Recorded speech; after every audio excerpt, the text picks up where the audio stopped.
dan berkah Allah atasmu. Bagaimana kemudian kita ingin mendoakan berkah, sementara yang kita hadapi ini adalah orang-orang kufur yang menutup diri dari keselamatan dari Allah dan berkah dari Allah. Itu artinya kita mengada-adakan suatu perkara. Oleh karena itu, ketika ada sahabat kita, saudara kita kemudian mengucapkan salam kepada kita, Assalamualaikum, apa artinya? Wahai saudaraku Pandi, keselamatan atasmu. Maka kita menjawab, waalaikum, dan juga atasmu. Cukup. Tapi kalau sesama muslim, Assalamualaikum warahmatullahi wabarakatuh. Keselamatan atasmu, kasih sayang Allah untukmu, dan berkah Allah atasmu. Waalaikumsalam warahmatullahi wabarakatuh. Dan semoga keselamatan atasmu, kasih sayang Allah atasmu, dan rahmat berkah Allah atasmu. Tuh, saling mendoakan dan saling menyalami. Ini baru ajaran kasih. Implementasi kasih itu tercermin di Islam. Seperti itu, Mbak.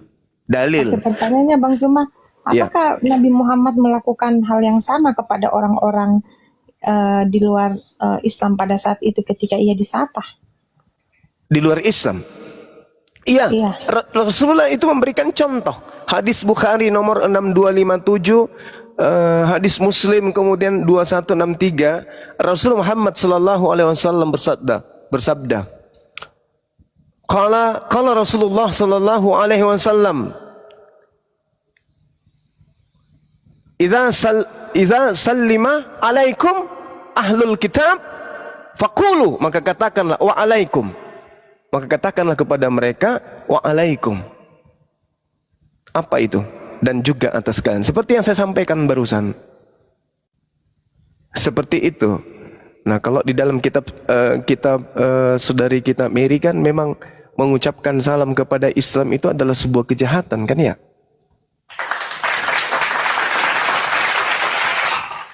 Benar kan? Benarkah? Iya kan ya? Mengucapkan salam, lalu mengucapkan salam kepada non-Kristen di dalam kitab saudara itu diterangkan di 2 Yohanes berapa itu ya? Ada yang ingat gak? 2 Yohanes 1 nomor 10-11 kan gitu. Nah tuh, teman-teman hafal tuh. Barang siapa yang datang kepadamu tidak membawa ajaran Kristen, maka janganlah engkau memberi salam kepada mereka, dan janganlah kau menerima mereka di dalam rumahmu. Barang siapa yang melakukan hal yang demikian, maka dia telah memperbuat sesuatu bagian dari perbuatan kejahatan. Artinya diancam neraka loh. Diancam neraka. Kenapa diancam neraka? Karena di data nomor 11-nya itu dikatakan, barang siapa memberi salam kepadanya, dia mendapat bagian dalam perbuatan yang jahat. Perbuatan yang jahat berdasarkan Matius 13 nomor 50 akan diupah dengan neraka. Jadi mengucapkan salam kepada kami umat Islam dari saudara Kristen itu sama dengan menjerumuskan diri saudara Kristen sendiri ke dalam neraka. Berdasarkan dalil, bukan ditambah, bukan dikurangi. Nah, kalau di Islam cukup mengucapkan waalaikum. Ketika ada saudara-saudara non-Islam mengucapkan assalamualaikum, kita jawab waalaikum, dan juga atas kamu. Bagus kan?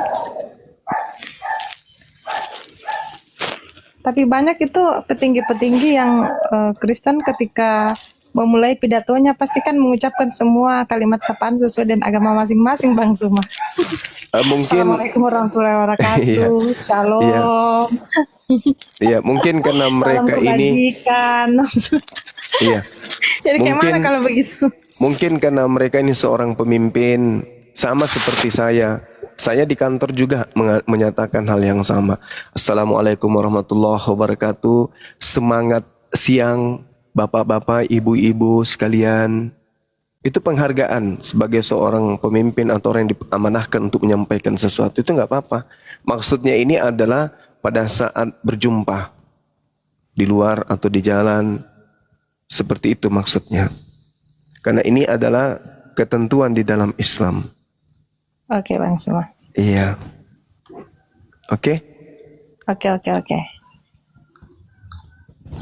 ada lagi? Kayak menarik tadi yang disampaikan Bang Suma membuka diskusi kita tentang salib. Dan memang biasanya saya lihat kalau Bang Suma membuka diskusi-diskusi di komal-komal seperti ini selalu membuka dengan peristiwa salib itu adalah kutuk bagi para penjahat. Nah, kalau dalam Muslim itu Bang Suma Iya. kan sudah dijelaskan bahwa yang disalibkan itu bukanlah Isa Al-Masih tetapi orang yang menyerupai Isa Al-Masih. Nah, pertanyaannya sekarang, adakah di dalam Al-Quran juga tertulis nama kira-kira kalau orang yang menyerupai Nabi Isa Al-Masih yang disalibkan,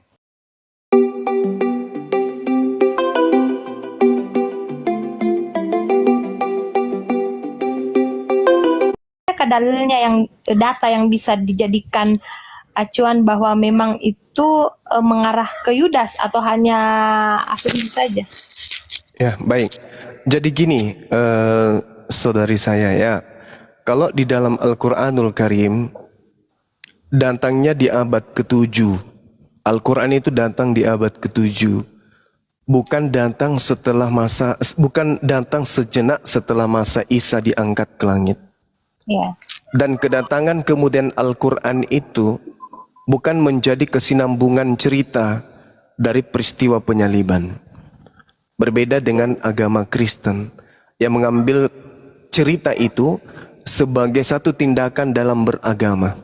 Kalau di Islam, kejadian itu dijadikan sebagai satu alur keselamatan dan penolakan akan Islam terhadap tindakan yang muncul setelah penyaliban. Jadi maksudnya gini, Al-Quran datang menjelaskan dengan sangat-sangat valid, singkat. Apa kata Allah? Wa qaulihim inna qatalnal masiha Isa bin Maryam. Kami hukum juga mereka dengan ucapan mereka itu. Jadi dengan mengucapkan ucapan bahwa Nabi Isa atau Yesus yang disalib, itu sudah dihukum, orang itu sudah kena hukuman. Artinya orang itu melakukan sebuah kemungkaran. Kenapa dikatakan bahwa itu adalah sebuah kemungkaran? Karena ending daripada pengajaran itu nantinya adalah menganggap Tuhan yang nuzul ke bumi menjadi manusia, lalu mati dibunuh manusia untuk menebus dosa. Pasti ke situ arahnya. Arahnya pasti ke situ. Tidaklah mungkin ada orang memahami penyaliban itu, lalu mengimani penyaliban itu sebagai jalan keselamatan, kalau tidak berujung kepada apa? Kematian Tuhan datang dalam rupa manusia, dibunuh oleh manusia untuk nebus dosa. Ini adalah sebuah kemungkaran. Maka apa kata Allah? Wa qaulihim, kami hukum, aku hukum mereka karena ucapan mereka yang sangat mungkar. Itu. Sehingga kedatangan Al-Quran ini bukan untuk menerangkan bahwa si fulan yang menggantikan, enggak. Makanya Al-Quran itu diwahyukan oleh Allah tidak melalui proses penerima atau penulis Al-Quran melakukan penyelidikan peristiwa dulu. Oh, dulu ada Bang Suma. Iya, salon. Jadi tidak ada sejarah manapun, baik dari Islam, baik dari luar Islam, lebih-lebih dari Islam, yang menceritakan para sahabat melakukan penyelidikan. Jangan Rasulullah nggak mungkin, karena dia buta terhadap Torah, buta terhadap Zabur, buta terhadap Injil. Itu nggak mungkin Rasulullah. Kemungkinannya adalah sahabatnya yang melakukan penelitian. Tapi fakta sejarah menuturkan dengan sangat jelas, tak ada satupun sahabat Rasulullah yang melakukan penyelidikan terhadap kejadian peristiwa yang pernah terjadi terhadap Nabi Isa Al-Masih. Apakah itu melalui buku-buku, melalui penuturan orang per orang, atau daftar pustaka? Itu tak ada. Atau museum? Tak ada sedikit pun. Tapi datang kemudian Al-Quran itu mengatakan wa qaulihim inna qatalnal masih Isa bin Maryam Rasulullah wa ma qatalu wa ma salabu walakin syubbiha lahum wa innal ladina ikhtalafu fi lafi syakkim minhu ma lahum bihi min ilmi illa ittiba'az zan wa ma qatalu yaqina. Jadi yang terjadi kemudian adalah Al-Quran datang menjelaskan mereka yang melakukan, yang bertalian dengan peristiwa itu tidak meyakini tentang siapa yang mereka salibkan. Saya bisa membuktikan melalui Bible bagaimana adanya perang informasi, perang narasi antara Yohanes dengan Lukas, dengan Markus, dengan Paulus. Itu ada perang narasi di antara narasi mereka, di antara narasi mereka terkait dengan peristiwa penyaliban itu. Nah, Al-Quran datang menganulir itu, menginformasikan kepada manusia yang hidup di zaman sekarang bahwa Allah menghukum orang yang menganggap bahwa yang disalib itu adalah Isa. Al-Quran datang menjelaskan, kami hukum mereka. Nah, mari kita lihat apa hukumannya. Orang yang percaya bahwa utusan Tuhan mati, ditampar, diludahin, ditonjok, ditelanjangin, digantung, ditombak, dibunuh, itu dalam keagamaannya kemudian Allah terangkan pasti dihinakan oleh Allah. Zalika lahum hizyum fid dunya. Dihinakan oleh Allah. Berdebat dengan apapun, dengan umat Islam terkait dengan apapun pasti dipermalukan oleh Allah. Dan itu fakta real. Seorang pendeta pun bisa dipermalukan di hadapan publik. Dan itu diterangkan juga di dalam kitabnya orang Yahudi. Di dalam data Yeremia 23 tentang nabi palsu, pengajar palsu, terkait di data nomor terakhir 3940, aku akan mempermalukan, aku akan memberikan aib yang kekal sampai kiamat untuk mereka, sang pengajar-pengajar nabi palsu itu. Nah, ini yang terjadi. Jadi Al-Quran tidak datang menjelaskan yang menggantikan si ini, yang menggantikan si ini, enggak. Al-Quran datang menerangkan yang mereka sembah, yang mereka salibkan, yang mereka anggap Tuhan, yang mereka ibadahi, itu bukan Isa Al-Masih, itu bukan Tuhan yang datang dalam rupa manusia, tetapi makhluk terkutuk. Ini. Jadi tugas kami sebagai seorang muslim membela oknum yang lahir tanpa ayat tersebut dari pemahaman-pemahaman doktrin dogma orang-orang kafir terhadap dirinya. Makanya umat Islam itu tampil. Ada enggak umat Islam yang menghina Yesus? Dalam hal ini Nabi? Enggak ada. Makanya saya mencoba untuk mendudukkan perkara ini dengan jelas. Apa itu? Wahai saudara-saudaraku Kristen yang aku kasihi, antara Yesua, Isa dengan Yesus yang kalian sembah itu adalah oknum yang berbeda. Baik menurut Al-Quran maupun naikkan menurut... dulu Bang, pendeta kami itu, Pak Suat itu Bang. Ya silakan. Maupun menurut Bible. Nabi Isa atau Nabi Yesua dengan Yesus yang kalian sembah itu adalah oknum yang berbeda. Ini harus kita pahamkan. Baik menurut Bible maupun menurut Al-Quran. Jadi Nabi Isa dengan Tuhan Yesus itu adalah oknum yang berbeda.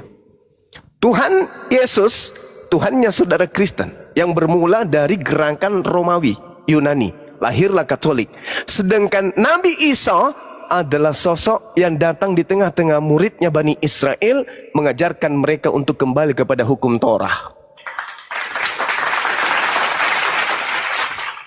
Ya, seperti itu adanya, saudariku Mary. Silakan kalau ada pendeta yang mau naik. Iya, nggak apa-apa kok Bang, kami dengar kok ceramah Bang. Iya. Nggak ada di bawah Bang, nggak ada yang atas nama pendeta Suat, tidak ada di bawah. Kalau ada pendeta Suat tolong naik ke atas biar kita naikkan. Iya. Saya bernarasi boleh 1 menit 2 menit lagi? Silakan boleh? Bang, silakan Bang. Ya. Jadi gini. Bang, nggak apa-apa, aku suka dengar Bang ngomong kok. Ya, alhamdulillah. Coba kita lihat nih, kita coba lihat. Di dalam Kisah Para Rasul Kisah Para Rasul 4 nomor 30, Yesus disebut sebagai hamba yang suci. Pengakuan Yesus sendiri menerangkan dirinya sebagai apa? Sebagai utusan Allah, utusan Allah, utusan Allah, utusan Tuhan pencipta langit dan bumi. Dia menyatakan dirinya, aku tidak berkata-kata dari diriku sendiri. Aku bukan pendusta. Aku tidak menambah, aku tidak mengurangi. Itu kata Yesus. Itu kata Isa. Itu kata Isa. Aku tidak berkata-kata dari diriku sendiri. Apa yang aku katakan, apa yang diperintahkan untuk aku katakan dan aku sampaikan. Yohanes 8:42, aku datang di atas muka bumi ini bukan atas kehendakku sendiri. Banyak hal yang kemudian dia sampaikan. Barang siapa yang mendengarkan aku, dia tidak mendengarkan aku, tapi mendengarkan dia yang telah mengutus aku. Tiba-tibanya, begitu terangkat ke langit, ya, begitu terangkat ke langit, kata Al-Quran, barrafa'ahu Allah ilaihi wa kana Allah azizan hakima. Tetapi Allah telah mengangkat Nabi Isa. Allah Maha Perkasa, Maha Bijaksana untuk melaksanakan itu. Sebagaimana yang diterangkan oleh Yesus sendiri, aku akan pergi sesuai dengan apa yang tertulis tentang aku. Di mana itu? Di Lukas 24, nomor 44.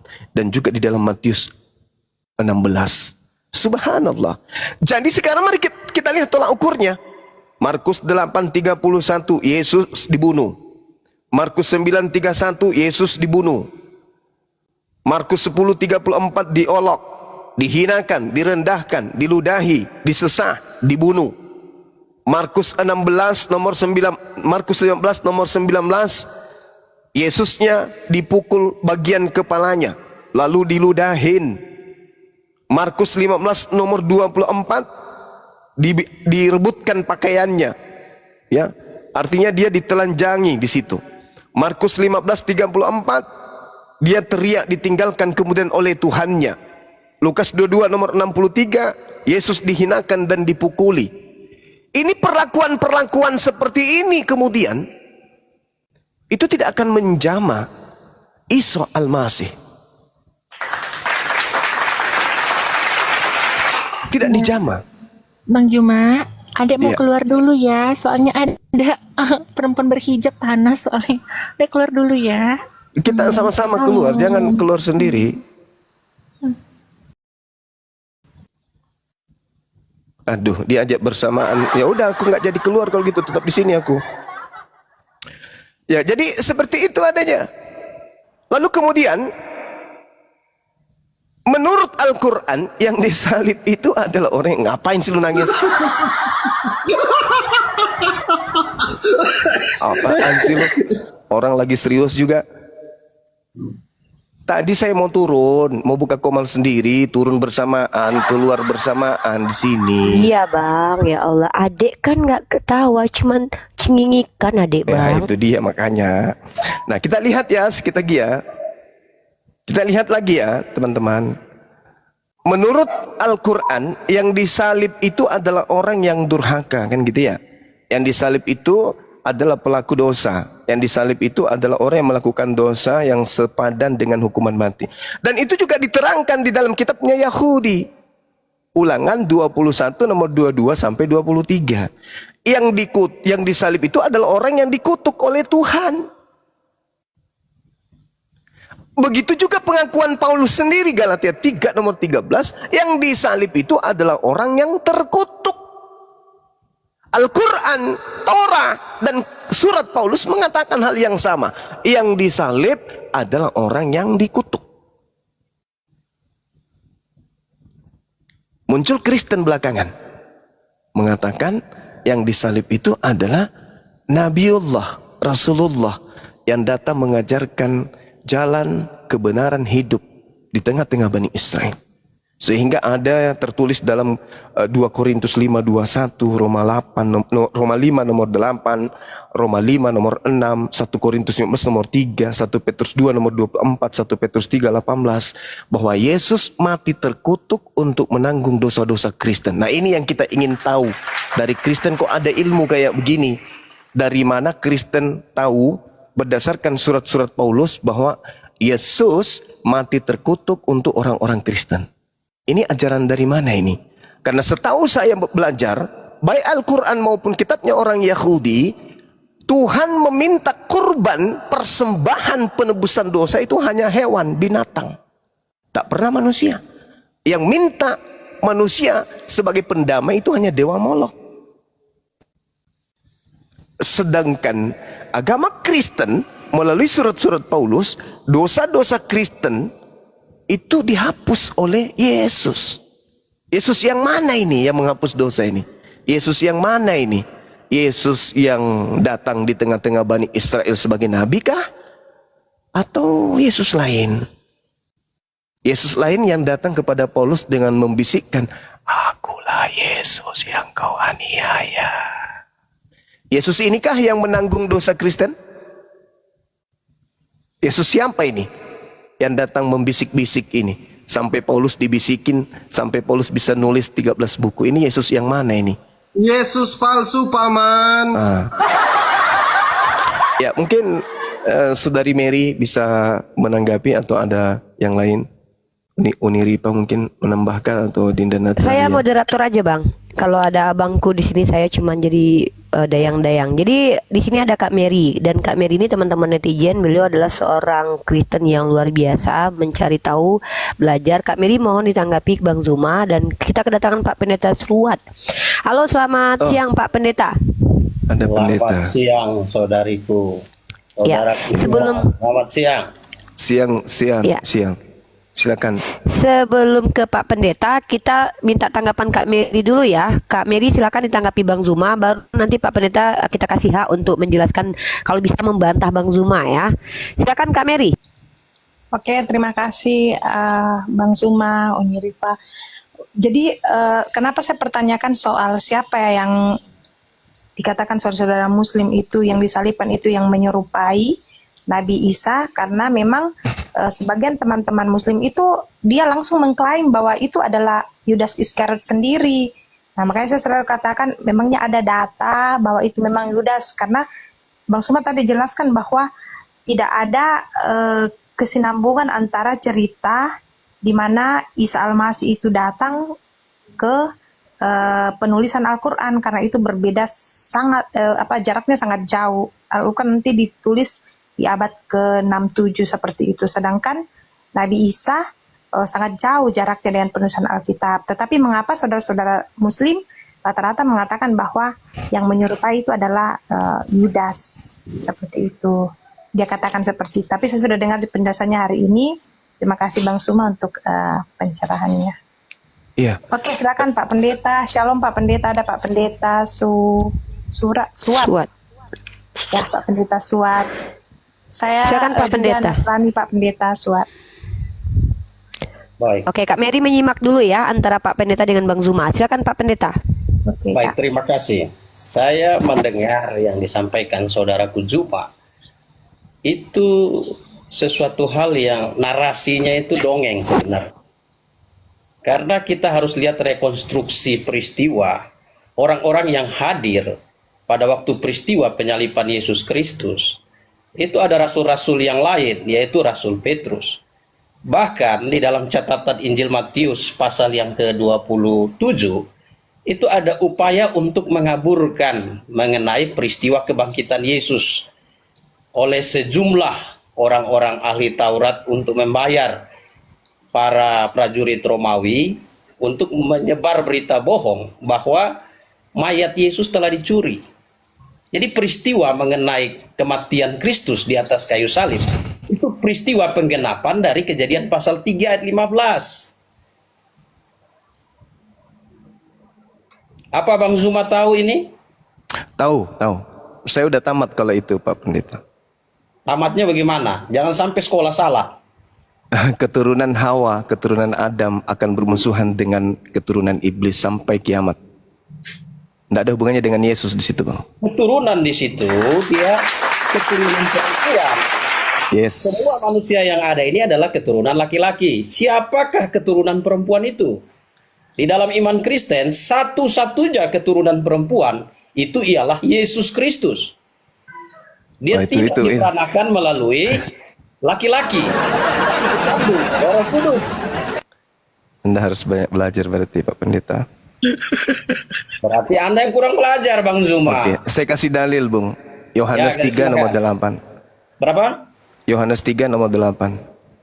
Angin bertiup kemana ia mau dan engkau mendengar bunyinya. Tetapi engkau tidak tahu dari mana ia datang atau kemana ia pergi.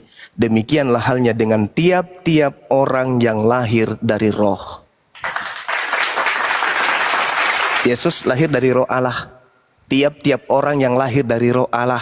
Berarti bukan cuma Yesus yang lahir dari roh. Oh itu salah, pengertiannya tidak begitu. Masih Itu kurang? bicara tentang dilahirkan kembali. Bagaimana manusia bisa terlepas dari ikatan kegelapan. Oke, kalau begitu Anda silakan berselancar ke Kejadian 6 nomor 3. Kejadian berapa? 6 nomor 3. Lancar terus kita ya. Iya, harus gitu. Kita harus menyampaikan kepada jemaat. Ya silahkan. Iya, silakan. Kemudian Elohim berfirman, rohku tidak akan selama-lamanya tinggal di dalam diri manusia. Ya, bagaimana? Gimana? Apakah cuma Yesus yang merupakan roh Allah saja atau semua manusia? Di dalam bahasa Ibrani, Iya, itu silakan. ada kata nepes dan ada kata ruah. Iya, silakan. Di situ Ya, dikatakan jadi ruah. ketika kita bicara tentang roh di situ, itu berbicara tentang sesuatu yang spiritual. Jadi tubuh jasmani manusia bisa mati, tetapi mengenai kehidupan roh, kehidupan spiritual manusia tetap eksis. Iya, apa masalahnya? Yesus Ya, pun tidak ada demikian masalah. ada. Makanya Iya. di Yohanes 3 dibilang, engkau harus dilahirkan kembali. Jikalau engkau tidak dilahirkan kembali, engkau tidak dapat masuk ke dalam kerajaan Allah. Justru itu yang menjadi majas. Itu metafora itu. Kalau yang dijadikan yang ada di Kejadian 6 nomor 3 itu seirama dengan pengakuan Yesus dalam Yohanes 3 nomor 34. Tidak tepat, itu tidak tepat. Oh, nggak bisa Bang, karena itu adalah Itu ucapan janji Yesus. kepada Hawa. Itu ucapan Yesus sendiri. Itu janji kepada Hawa. Yesus Ya. menyatakan itu kepada siapa? Itu Yesus- janji kepada Hawa. Dengar, Sedangkan di Yohanes 3, Yesus menyatakan itu kepada siapa? Yesus menyatakan kepada siapapun yang dikaruniai roh Tuhan dengan tidak terbatas. Dalil. Loh, dari mana Anda tahu? Dalil. Saya bacakan Dalilnya dalilnya. mana? Oke, saya bacakan. Sebab Itu siapa kalimat yang diutus? hipotesa. Sabar saudara. Iya, Sebab oke. siapa yang diutus oleh Allah, dialah yang menyampaikan firman Allah, karena Allah mengaruniakan rohnya dengan tidak terbatas. Itu di mana? Maksud itu konteksnya di mana? Yohanes 3 nomor 34. Nah, tadi Yohanes 3 ayat 6. Nah, sekarang Yohanes 3 nomor Di 34. dalam penafsiran. Ini saya tidak butuh penafsiran, saudara. Tidak butuh penafsiran. Ini ucapan Harus Yesus. penafsiran. Kenapa Dalam- bisa? Dalam Apa membangun dasarnya? keyakinan, di dalam Coba. umat Kristen, itu Coba. objektif, konstruktif, dan semua Coba punya Anda, metode, coba tafsir yang Anda. benar. Oke, baik. Sekarang tolong tunjukkan perintah menafsirkan di dalam Bible. Satu data aja, kalau ada. Saya turun sekarang ini kalau ada, silakan. Silakan. Betul. Ya, Kalau silakan ada turun, tunjukkan. Saudaraku betul, turun. pendeta, tolong tunjukkan. Saya turun kalau ada perintah untuk Iya, menafsirkan. betul. Kalau ada turun, Iya, silakan. berarti ada kamu kalah. Iya, saya kalah. Silakan. Ya, 2 Timotius. Itu ucapan siapa? Wah, sebentar. Jangan Itu ucapan siapa. Anda tadi minta ditunjukkan. Itu ucapan siapa? Anda ini. Itu ucapan 2 siapa? Timotius, Itu ucapan pasal siapa? 2. Iya. Sebentar. Pelan-pelan. 13, Oh, 22, 11. Tenang saja, tenang. Iya, silakan. 2 Timotius Mm-mm. pasal 2 Iya. ayat 15. Oke, silakan. Usahakanlah supaya engkau layak di hadapan Allah sebagai seorang pekerja yang tidak usah malu, yang berterus terang memberitakan perkataan kebenaran. Mana kata eksegomai di situ atau eksegesisnya mana? Tunjukkan ke saya. Jangan Anda membual di hadapan saya, jangan membual. Memberilah firman kebenaran. Di Saudara. dalam bahasa aslinya itu ortososmenta. Oh, salah. Kalau Anda dengar. Kalau Benar, Anda mengatakan benar. pemberitaan ortotomeo, itu tidak ada hubungannya dengan eksegomai. Coba Anda baca dalam Yohanes 1 nomor 18. Siapa yang berhak untuk mentafsirkan firman Tuhan? Yang berhak mentafsirkan tentang Tuhan hanya Yesus. Yohanes berapa? 1:18. Karena Anda sembarangan kutip ayat Alkitab. Nggak bisa. Saya kalau menghadapi pendeta, level saya harus naik. Saya nggak bisa menghadapi pendeta dengan level jemaat. Ya, nggak masalah. Oke, nggak apa-apa. Oke, silakan. Yohanes Silakan. 1 berapa? Yohanes 1 nomor 18, silakan. Tidak ada Baik. seorang pun yang pernah melihat Tidak Allah. ada seorang pun. Jadi gimana menafsir? Tidak ada seorang pun. Ya, Yang maksudnya menafsir di mana? mentafsirkan itu hanya Allah. Coba Anda baca. Kata menafsirnya di mana? Eksegomai. Hah? Eksegomai. Baca. Eksekomai di mana? Sebentar, saya lihat bahasa aslinya. Nah, Sebentar. Ya, silakan. Sebentar, Ini masih ya. perlu belajar, Bapak ini, saudara kita ini masih perlu banyak belajar. Tidak ada seorang pun yang pernah melihat Allah, tetapi anaknya yang ada di pangkuan Bapa, dialah yang mentafsirkan. Oke, Pak Pendeta harus banyak belajar nih. Daftar jadi murid Bang Suma boleh, nggak apa-apa, gratis. Ini ada nih datanya. Oh, Bang Suma dilawan. Oh, Exegomai. Apa artinya? Ya, tidak ada seorang pun yang pernah melihat Allah, tetapi anak tunggal Allah yang ada di pangkuan Bapa, dialah yang menyatakannya. Exegomai, menceritakan, menerangkan, menyatakan, memperlihatkan. Ya begitu dong. Di dalam kitabnya orang Yahudi diterangkan, kemudian percayalah kepada Tuhan dengan segenap hatimu dan jangan bersandar kepada penafsiranmu sendiri. Oh, Bang Suma dilawan. Pak Pendeta harus rajin-rajin belajar. Nah, belajar, Saya lagi perbanyak lihat belajar. leksikon ini. Iya, silakan. Kalau Anda memahami kata beina dalam bahasa Ibrani, Anda harusnya malu mentafsir-tafsirkan pernyataan-pernyataan yang ada di Bible itu sendiri. Saya saja sebagai orang Muslim nih, malu ketika ada seorang pendeta mampu menafsirkan tapi dia tidak mengerti kata beina dalam bahasa Ibrani. Silakan Anda tertawakan diri Anda. Silakan, Bang, Saya kasih silakan. tahu ya. Waduh, parah ini Pak. Silakan Anda tertawakan diri Abang, silakan. Pendeta bayaran Olan. Indikatif middle yang Silakan. merujuk kepada siapa? Silakan, Bagaimana silakan. tafsirkan Yohanes itu? 1 nomor 18 Anda masih bisa bantah? Ya itu Hah? Apa? Silakan Bang, silakan. Silakan. Saya masih memberikan kesempatan di kepada situ Anda tidak untuk berbicara tentang tafsir. ya Allah ya Karim. Ya Allah ya Karim. Bicara mengenai tafsir. Jelas sekali. Jelas sekali di situ Saudaraku dikatakan Juma, exegomai. Saudaraku Juma, Anda yang salah. Banyak orang salah menafsir surat-surat Paulus seperti yang diingatkan di dalam Saya 2 Petrus ulang lagi, pasal 3, siapa yang ayat punya hak 15 untuk sampai menafsir? 16. Jadi ada orang yang salah memahami surat-surat Paulus, memutarbalikkan untuk kebinasaannya. Oh, Jadi Anda Yohanes 1 ngarang. ayat 18 tidak Anda ada sedikit pun hubungan dengan tafsir. Anda ngarang, Gitu. ngarang. Nggak gitu cara belajarnya Bang, nggak gitu. Ya. Bagus Coba dong, saudaraku Zuma. coba. Anda yang tidak paham cara belajar. Anda yang tidak paham. Saudara. Begitu. Sekarang kalau saya tanya, kata yang tadi saudara sebutkan, saya tanya. Kata Ya. yang saudara sebutkan. Silakan. Coba saudara deklensikan di dalam bahasa Yunani. Coba saudara deklensikan. Deklensi apa itu? Itu kata apa dan deklensinya bagaimana? Silakan. Ya. Kalau Sudah saudara jelas. paham Alkitab. Kan sudah dijelaskan Apa? di sana bahwa cuman Yesus lah yang kemudian yang Tidak mentafsirkan. yang bahasa Yunani tadi. Tidak. Enggak, saya mau ikutin. Tidak Bahasa ada yang Yunani lain. tadi. Deklensi apa? Exegomai kan? Ya, itu. Ya, kata apa itu? Exegomai itu adalah kata yang mentafsirkan. Itu bahasa Yunani. Dialah Sekarang yang deklensi kata. Anda paham deklensi kata tidak? tidak. Apa itu? Apa? Itu kata kerja dalam bentuk aorist. Ya. Ini sudah disadur sedemikian rupa, udah dipahamkan sedemikian rupa. Sebentar. Tidak ada Itu orang yang mampu. bentuk kata kerja aorist middle Aduh, gimana dong? indikatif yang Aduh, menyatakan bahwa aduh, yang kayak peristiwa gitu. itu sudah terjadi dan dibicarakan Aduh. kepada orang tersebut. Apa Aduh, pendeta? Saudara Saya semua masuk tidak memahami boleh? Alkitab. Sayang sekali. Kak Mariati. Oke. Pak Pendeta Kak Mariati juga ingin bicara. Izin Bang Zuma boleh Kak Mariati? Satu data dulu sebelum ke Mary ya. Oke, silakan Bang Zuma. Oke. Nanti Kak Mary. Paulus itu mengatakan kamu harus menjadikan aku sebagai tauladanmu. Paulus menekankan doktrin dogma. Saya bacakan. Di dalam kitab saudara, Paulus sendiri mengatakan katairio, logismos, hopsumagonesis, theos, aikmalosito. Atau dikatakan kemudian bahwasanya Paulus ini menekankan doktrin dogma. Kami mematahkan, kami membinasakan setiap pemikiran logismos manusia. Kami membinasakan setiap pemikiran manusia dan merubuhkan ketinggian pengetahuan Tuhan.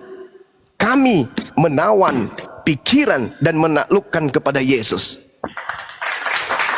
Jadi Paulus mengatakan kami membinasakan pikiran setiap manusia dan kami kemudian merubuhkan ketinggian pengetahuan manusia. Jadi Bang Suma Anda boleh diulang tadi Galata berapa itu kata eksekomai? Eksegoma itu munculnya di Yohanes 1 nomor 18. Jadi yang berhak untuk mentafsirkan kemudian tentang Tuhan itu hanya Yesus, tak boleh orang lain.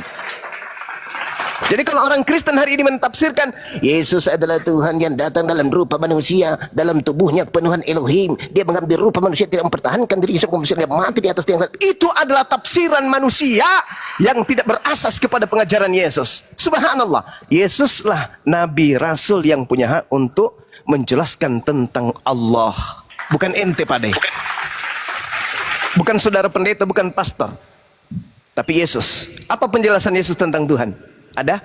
Datang dalam rupa manusia, mati dibunuh manusia untuk menebus dosa manusia. Ada? Bentar, satu-satu dulu, jangan lompat-lompat. Yang tadi saya mau jawab itu. Silakan. Ya, itu saudariku ngomong dulu. Ya, silakan. Sambil Bapak Pendeta baca-baca buku dulu ya. Silakan. Kok bisa bang kayak gitu bang? Suara abang itu loh. Bisa. wabarakatuh. Tergantung level. Waalaikumsalam warahmatullahi wabarakatuh. Itu loh suara tadi itu loh, suara SpongeBob tadi. Kak Mary silakan. Enggak saya dapat Kak. Yohanes 1 ayat berapa tadi? Yohanes 1 ayat 18. 18. Oh, ayat 18. Kakak lihat di diksi menyatakan itu translate dari eksegoma yang dikata eksegesis, Iya, menjelaskan, guys. mentafsirkan.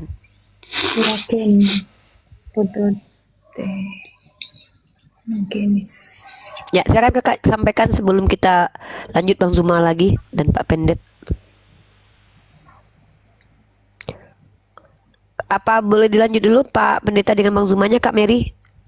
Ya lanjut dulu Kak, saya lagi cari Ya, silakan, katanya Bang. yang Pak Pendeta Ya, yang tadi jadi- itu kata kerja.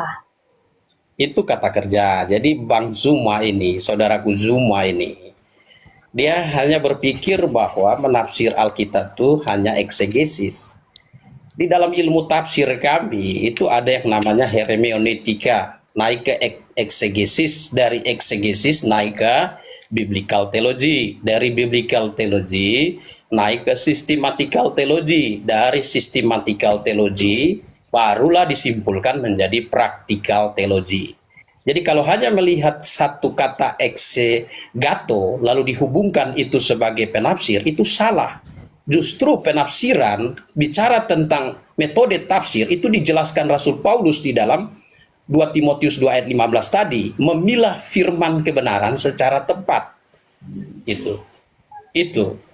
Jadi ya saya maklumilah karena saudaraku Zuma ini tidak pernah sekolah Alkitab, jadi tidak apa-apa. Saya doakan. Jadi gini, saudara pendeta, orang cerdas itu dalam kerangka berpikir itu harus sesuai dengan apa yang tertuang di dalam kitab. Kerangka berpikir loh, bukan dogma, bukan doktrin. Contoh nih, ketika ada ilmu tafsir di dalam Al-Quran, itu dasar pijakannya ada dalilnya dari Tuhan kami, dari Nabi kami. Bil bayyinati waz zubur wa anzalna ilaika dzikr litubayyana linnasi ma nuzila ilaihim wa la'allahum yatafakkarun. Allah mengutus Rasulullah untuk mentafsirkan kalamullah. Nah sekarang Yesus ini sebagai penerima firman. Yesusnya sebagai penerima firman yang punya hak, yang punya wewenang, yang punya kompetensi, yang punya legalitas dari Tuhan untuk menjelaskan firman Tuhan itu sendiri, itu Yesus. Sehingga Tuhan berani mengatakan, barang siapa yang percaya kepada anakku selamat, yang tidak percaya mati dalam dosa. Itu legitimasi. Sekarang Yesus yang menerangkan kemudian tentang Tuhan itu seperti apa. Kalau Anda mengatakan kata kerja yes dan yes, emang kata kerja yang punya tugas untuk melaksanakan itu Yesus, bukan yang lain. Apatah lagi seorang pendeta, pastor, tak ada kompetensi untuk itu. Nah sekarang permasalahannya adalah ketika Paulus Anda bawa-bawa, Paulus ini adalah orang yang berusaha mematikan akal. Paulus ini adalah orang yang mencoba untuk membinasakan kemudian ilmu pengetahuan. Di dalam suratnya kepada orang yang ada di Korintus, 2 Korintus 10 nomor 5, tidak boleh menggunakan akal sehat, tapi cukup mengimani, mempercayai saja. Itu fakta real perintah di dalam Bible. Makanya unsur aspek ketuhanan dalam Kristen tidak boleh diolah oleh data akal, nggak boleh. Logisme itu tidak bisa dipakai dalam mempertuhankan Yesus. Tak boleh. Hanya doktrin dan dogma yang harus menelaah itu. Nah sekarang kita lihat.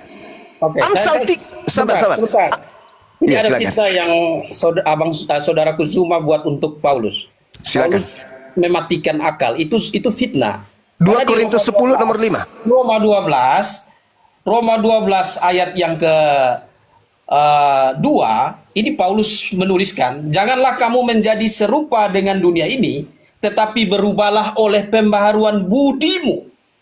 Budi. Sehingga kamu Budi. dapat membedakan mana kehendak Allah, apa yang baik, yang berkenan kepada Allah, dan yang sempurna. Oke. Bahkan di ayat 1-nya dibilang gini, karena itu saudara-saudara, demi kemurahan Allah aku menasihatkan kamu, supaya kamu mempersembahkan tubuhmu sebagai persembahan yang hidup, yang Oke. kudus, dan yang berkenan kepada Allah. Itu adalah ibadahmu yang sejati. Logika lotreian. Artinya iman Kristen dibangun dengan pengertian. Oh, nggak bisa. Itu hoax. 1-3, Itu Paulus hoax. mengecam orang-orang yang meyakini iman tanpa pengertian. Orang yang beriman tanpa mengerti itu menghadirkan kebenaran sendiri dan membinasakan. Jadi saudaraku Zuma, Anda telah melakukan fitnah terhadap Rasul Paulus dengan mengatakan mematikan akal.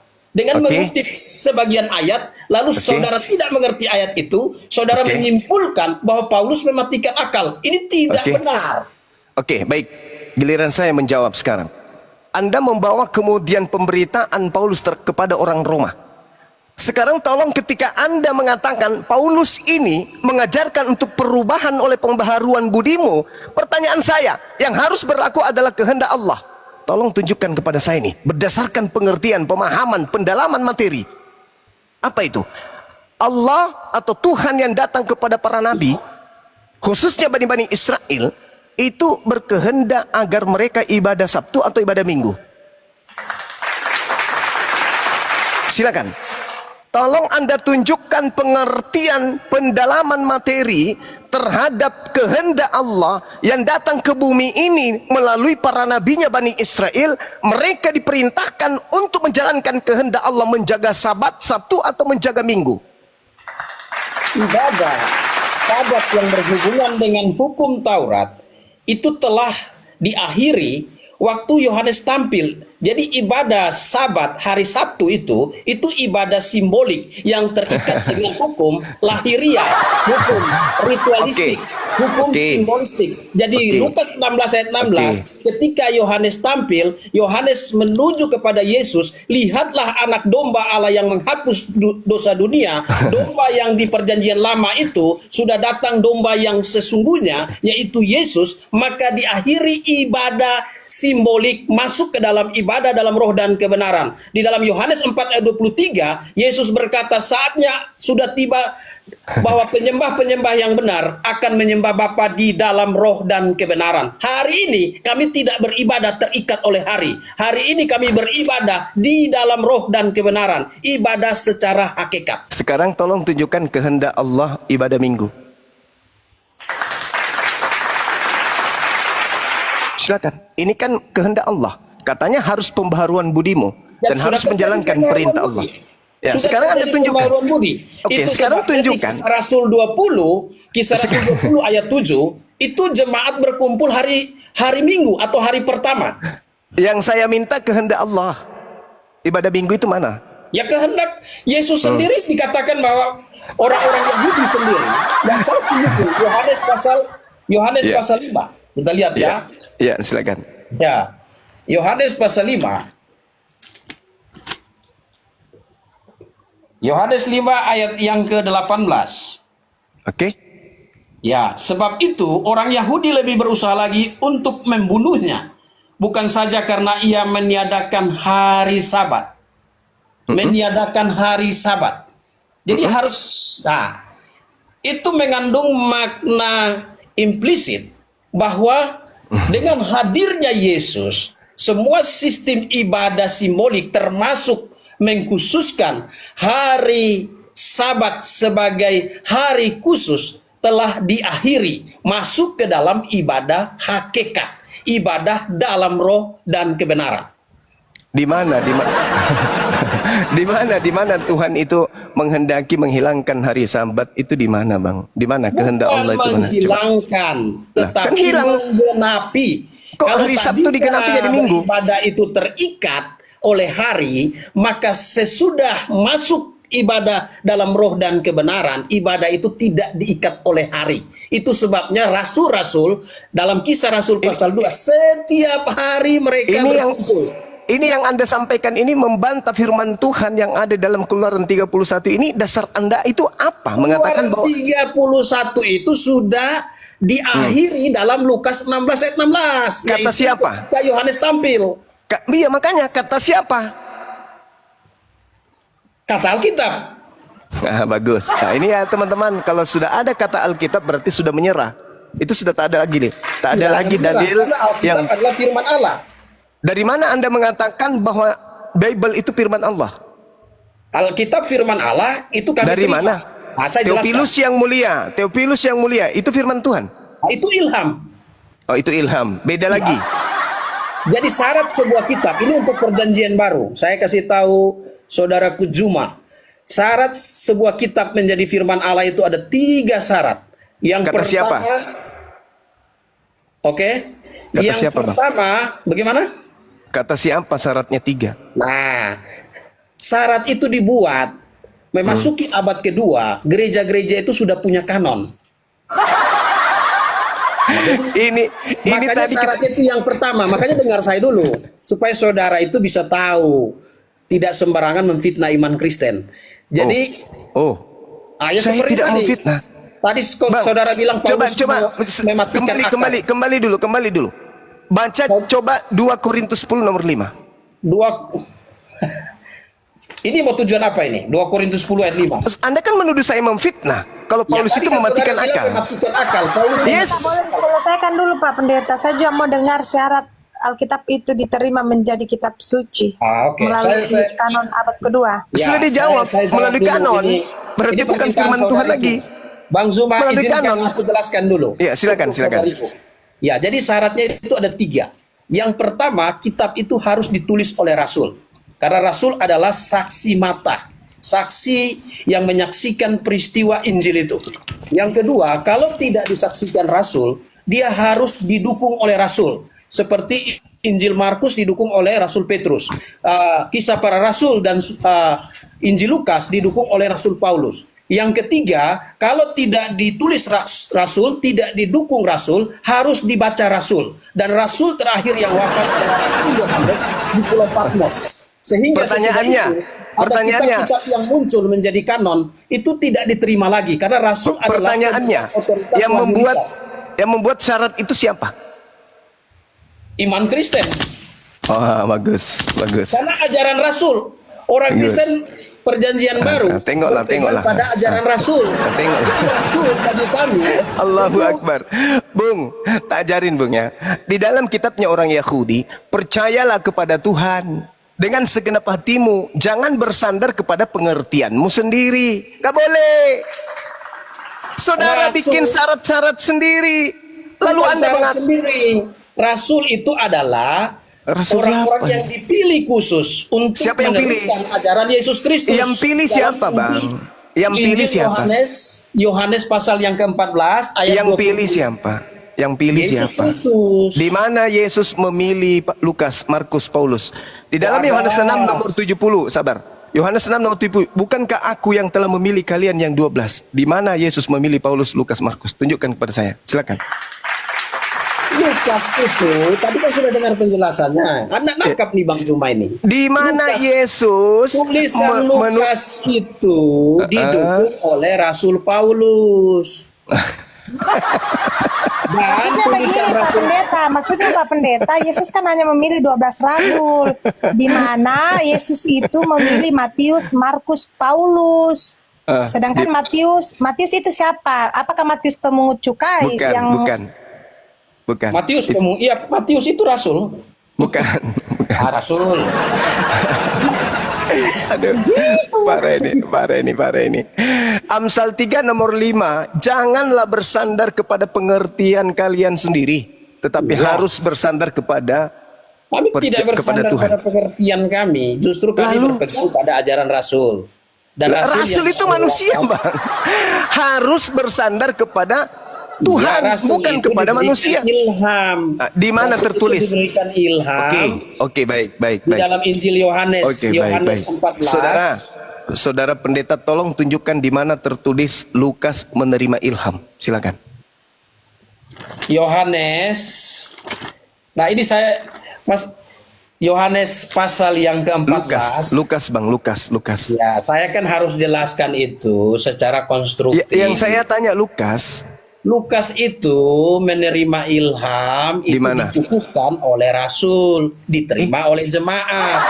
Tulisan itu diterima oleh jemaat sebagai firman Allah. Enggak, ilham itu kan bukan dari manusia ke manusia. Ilham itu dari Tuhan. Iya, Nah, di makanya mana di 2 Timotius pasal 3 ayat Iya, yang saya ke-16. ngerti. Iya, sekarang yang saya tanya, Lukasnya menulis itu dari ilham itu tertulis di mana? Menulis dari ilham. Ya. Ya, kita menerima itu sebagai firman Allah. Mati Jemaat dikukuhkan oleh rasul. Gitu. Jadi kanonnya orang Kristen itu berproses secara alamiah. Oh, alamiah. Segala sesuatu yang materi di dunia ini tidak ada di surga, termasuk mesin cetak tidak ada di surga. Makanya ya segala sesuatu yang alamiah materi tidak akan, termasuk manusia badani kita ini ya Pak tidak Pendeta, akan. Pak Pendeta, mohon izin tanya karena saya juga di sini Nasrani dan menyimak. Mohon izin Bang Suma. Itu kan Silakan. Pak Pendeta katakan tadi bahwa kanon itu muncul pada abad kedua. Sedangkan jarak antara Yesus dengan abad kedua itu jauh sekali Pak Pendeta. Bagaimana jarak antara Tuhan Yesus dengan dikanonkannya Alkitab sebagai salah satu syarat untuk diterima menjadi kitab suci itu sangat jauh. Bagaimana model IQ-nya orang-orang dulu itu mengingat itu sangat jauh Pak Pendeta. Sedangkan saksi matanya pada saat itu sudah pada meninggoy. Dan yang Jadi saya jelaskan hadir ya. pada saat pengkanonan itu nggak ada satupun murid Pak, Yesus. saya jelaskan dulu ya. Orang Romawi yang hadir dan Cuma Yunani, saudara, nggak ada saya hubungannya. jelaskan, saudariku, supaya jangan salah memahami iman Kristen. Jadi Iya, gini, iya, Pak Pendeta, itu proses silakan. ilham Allah.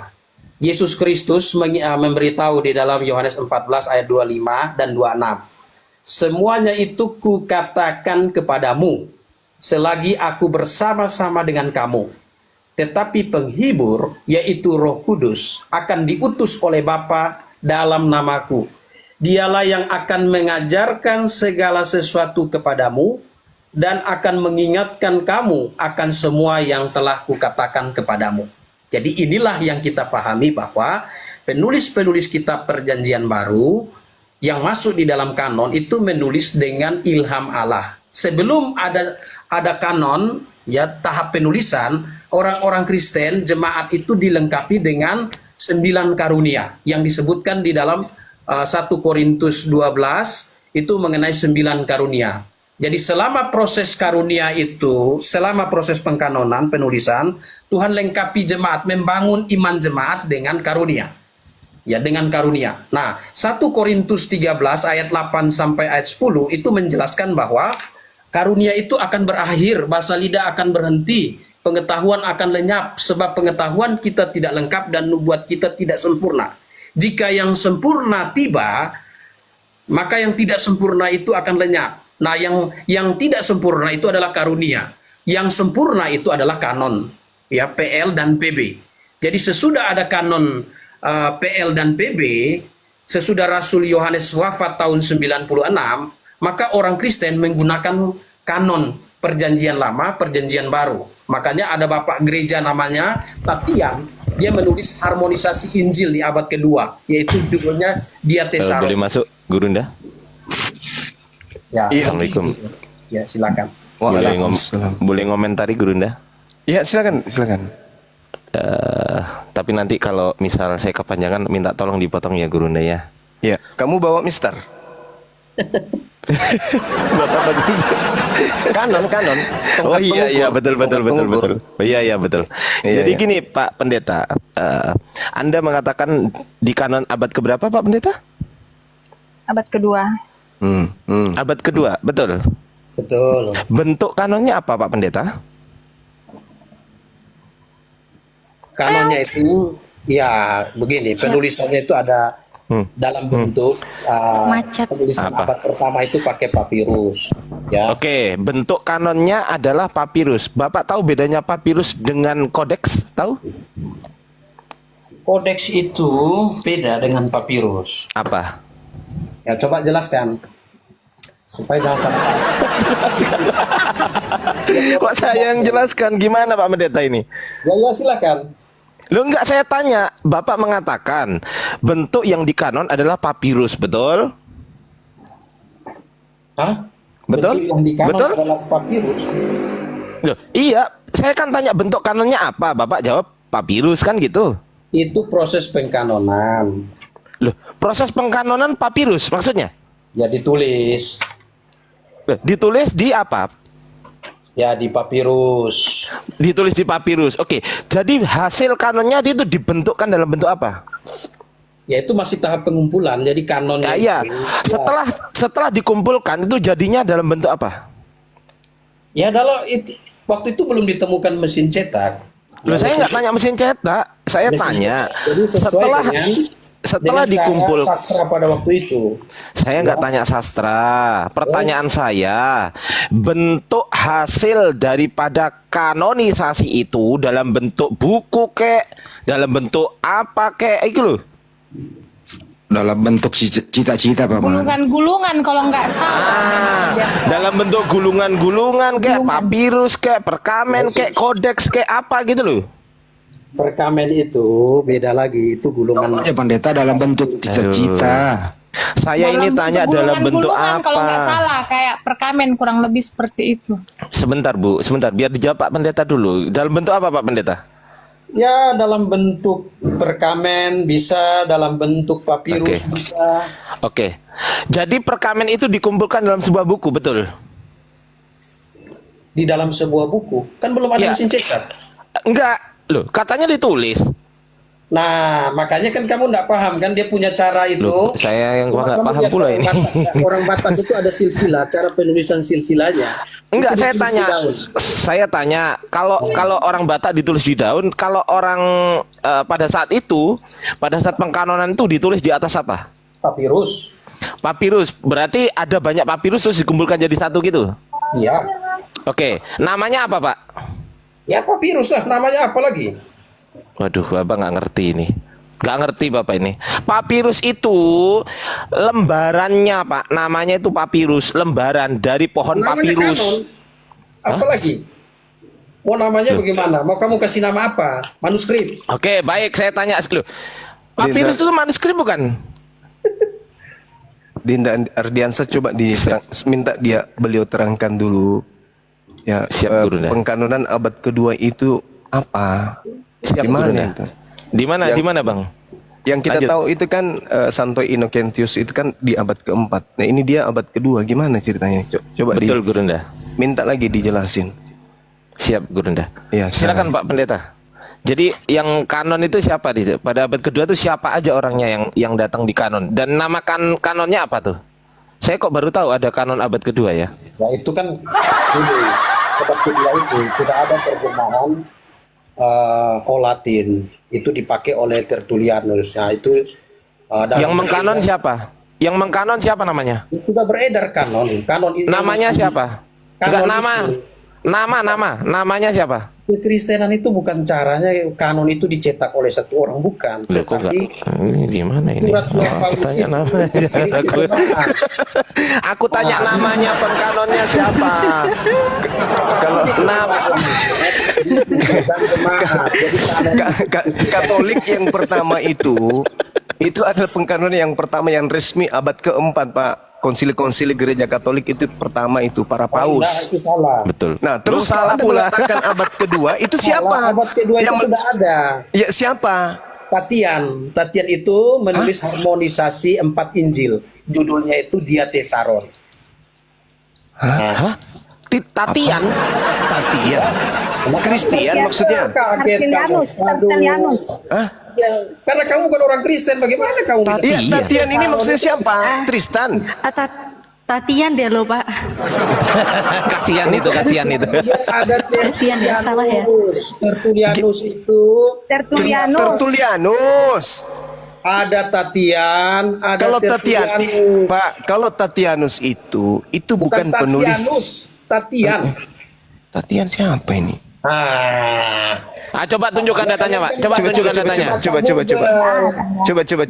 Kalau kami ini data ini sumber buku. Iya, coba tunjukkan. silakan, tunjukkan. Jadi Tatian itu namanya Diatesaron. Saya tidak bisa on cam karena Jangan dipaksakan, nanti sertifikat tanah yang nongol. Enggak, yang lucu ini adanya kanon abad kedua itu loh.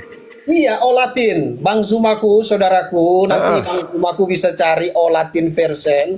Itu sudah disinggung dalam tulisan tokoh gereja namanya Tertulianus. Judul bukunya itu Adversus Haresis. Kok jadi Tertulianus? Apa ini? Maksudnya apa ini, Bang? Tertulianus itu sudah mengutip O Latin version. Tertu itu abad keberapa ya? Enggak, gini aja deh. Tunjukkan dong hasil kanonisasinya berupa apa tadi? Papirus kan? Tunjukkan dong papirusnya. Oh, itu mesti pergi ke museumnya. Iya. Waduh. Kami hanya punya data. Saya adalah manuskripnya, nggak ada saya. Atau Makanya Anda saya- ingin mengatakan bahwasanya latihan version Bible ya, maksud Anda ya? Ya. Lah kalau itu justru di abad ke-16, Pak. Betul. Abad 16 betul. Itu dari Jerome, Latin version Itu abad 16 dari itu. Jerome. Ini yang kita cari ini adalah yang Anda katakan kanon abad kedua. Iya, makanya Kenapa nggak sekalian aja kanon abad pertama aja? Abad pertama itu bukan kanon. Abad Dan Yesus pertama hadir. itu proses penulisan. Tahun 35 sampai 96 itu proses penulisan. Oh, nggak ada Makanya menulis tahun ketiga. 35, Pak. Nggak ada penulisan Bible di tahun 35. Tolong tunjukkan kepada saya. Siapa yang menulis Bible tahun 35? Siapa? Ayo. Dalam proses penulisan, Iya. Injil Matius sedang ditulis. Itu proses penulisan. Jadi itu satukan waktu. Aduh, jangan terlalu banyak makan singkong, Pak. Aduh, gimana ceritanya? Cuma yang tidak punya data, kasihan saya mengambil Ya Allah ya data dari Karim. kekristenan yang Yohanes salah. aja nih, Pak. Yohanes aja itu diberitakan Proses bapak-bapak penulisan gereja itu ditulis baru tahun dimulai di abad 40-an. kedua, Pak. Alamak. Maaf, Pak. Proses Dinda penulisan biasa, itu baru lanjut. dimulai di abad kedua. Gerunda, siap. Gini Pak Pendeta, pertanyaan saya simpel. Ini kita mau adu data atau adu congor? Itu dulu. Ya kalau adu data sampai minta tunjukkan manuskripnya ya nggak bisa saya. Oh nggak bisa, berarti kalau Bapak nggak bisa, berarti kalau Bapak nggak bisa, oke. Berarti kalau Bapak nggak bisa, terus saya bisa, gimana Pak? Saya akan tunjukkan ya. Saya akan tunjukkan. Oke. Bagus dong, kamu Oke, melengkapi pertanyaan saya. saya. Pertama kali diterjemahkan dalam bahasa Latin Biblos itu tahun berapa? Abad berapa? Abad deh. Abad berapa? 16. Abad kedua. Ya. Ya Allah. Dua lagi. Ya Allah, astagfirullahaladzim. 1592. Astagfirullah. Sampai pada saya Bang Suma lahir 1979 Ya Allah, ya baru selesai, kemudian gereja Katolik menuliskan atau mengkanon atau apapun namanya Alkitab Bang atau Suma. Bible Latin. Kita sudah salah. Waktu itu kita sudah Gimana proses nih? Gimana nih? penulisan. Gimana nih? Waduh, Makanya saya kasih- kalau saya nyerah aja Gurunda kayak gini. Saya nyerah aja deh. Gimana? Saya mau nunjukkan data ya kan? Terus Silakan, terus dia bilang Gurunda di kanon pada abad kedua. Buktinya Bukan apa? Di kanon, diterjemahkan, bukan di kanon ya. Loh, tadi katanya di kanon. Diterjemahkan. Di kanon tadi loh. Nggak jadi kanon. Nggak jadi kanon. Kanon itu sudah selesai akhir abad pertama. Itu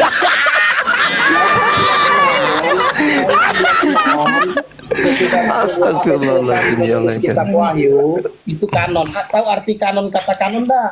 Ya, iya. Kanon iya. tuh mistar. Saya Kanon tadi tuh suruh mistar. Tadi suruh Mistar. bawa bistar, iya. Patok, kalau mister itu kan masih bisa ditarik. Alat ukur itu, Pak, alat ukur. Alamak. Itu sudah sebuah patok. Kanon itu patok. Itu bahasa Yunani. Aduh, gimana lah ini? Ini aku kasih tahu ya. Aku kasih tahu nih data nih. Aduh, aku Bentar, itu cukupnya katanya bentar. dari mana? Karena banyak Dari gereja data lah. yang kemarin. Dari gereja. Ya gereja mana? Kayak kemarin Pak Budi Asali bilang tafsir itu tidak benar itu. Gereja Kristen Indonesia. Salah. Gereja Kristen Indonesia pusatnya di mana? Jakarta, Pondok Indah. Salah. Oh, GKI itu kelompok liberal. Iya. Kelompok liberal ini fundamental. Aduh. Enggak, saya tanya Pak. Saya tanya. Pada tahun 200 Masehi ya. Saya tanya ini pengetahuan. Pada tahun 200 Masehi, kalau memang itu sudah dikanon, pertanyaan saya, nama kanonisasinya apa? Bukan kanonisasi, terjemahan. Iya, lu nggak jadi di kanon. Saya tahun 100. Astagfirullahaladzim. Kalau Tahun 100 terjemahan- oke. Tahun 100 Gurunda katanya. Di mana lagi tuh? Jangkrik. Siapa Pak? Aduh, jangkrik lagi. Kamu nggak belajar betul.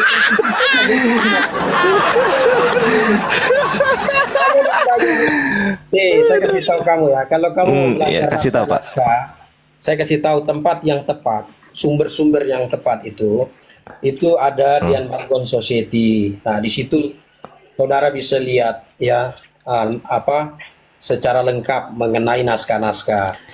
Inilah aku permalukan dikit Pak, bentar. Nih ya.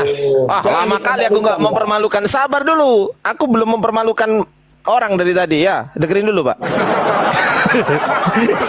nih ya. Alah, itu terjemahannya salah, itu kamu sabar dulu, Pak. Sabar dulu. Ya, Alkitab makanya terang, saya sabar dulu, Pak Pendeta. Sabar dulu ya.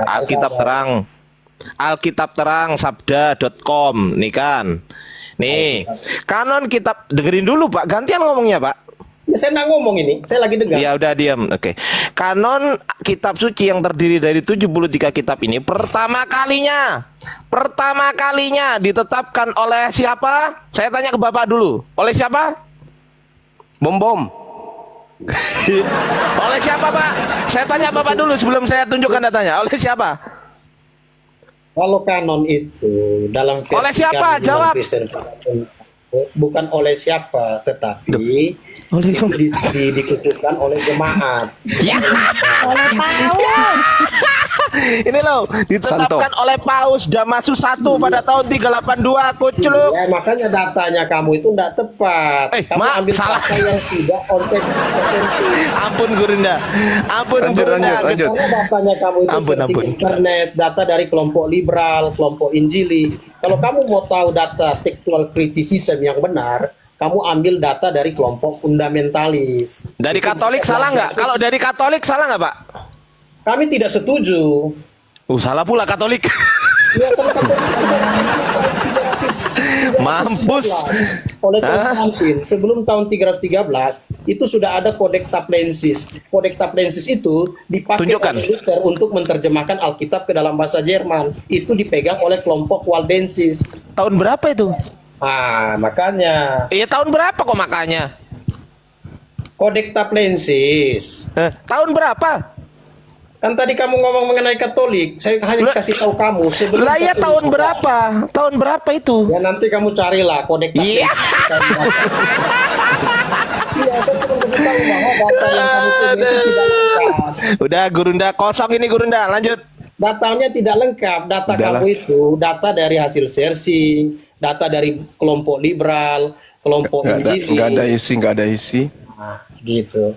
Saya justru lihat kalian yang nggak ada isinya. Maksudnya ngomong ngalor ngidul. Lah, Anda nggak ada data loh. Jualan ayat Alkitab. Jualan. Lah, Anda tadi nggak ada data loh. Anda ditanya data, Anda bilang, saya nggak bisa open cam, nggak bisa tunjuk. Tahu datanya.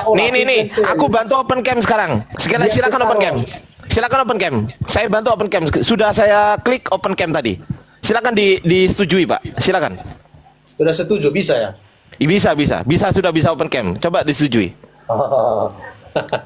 Saran saya sih Lihat lebih wajah baik saya. Pak Pendeta mundur. Saran saya gitu Bang.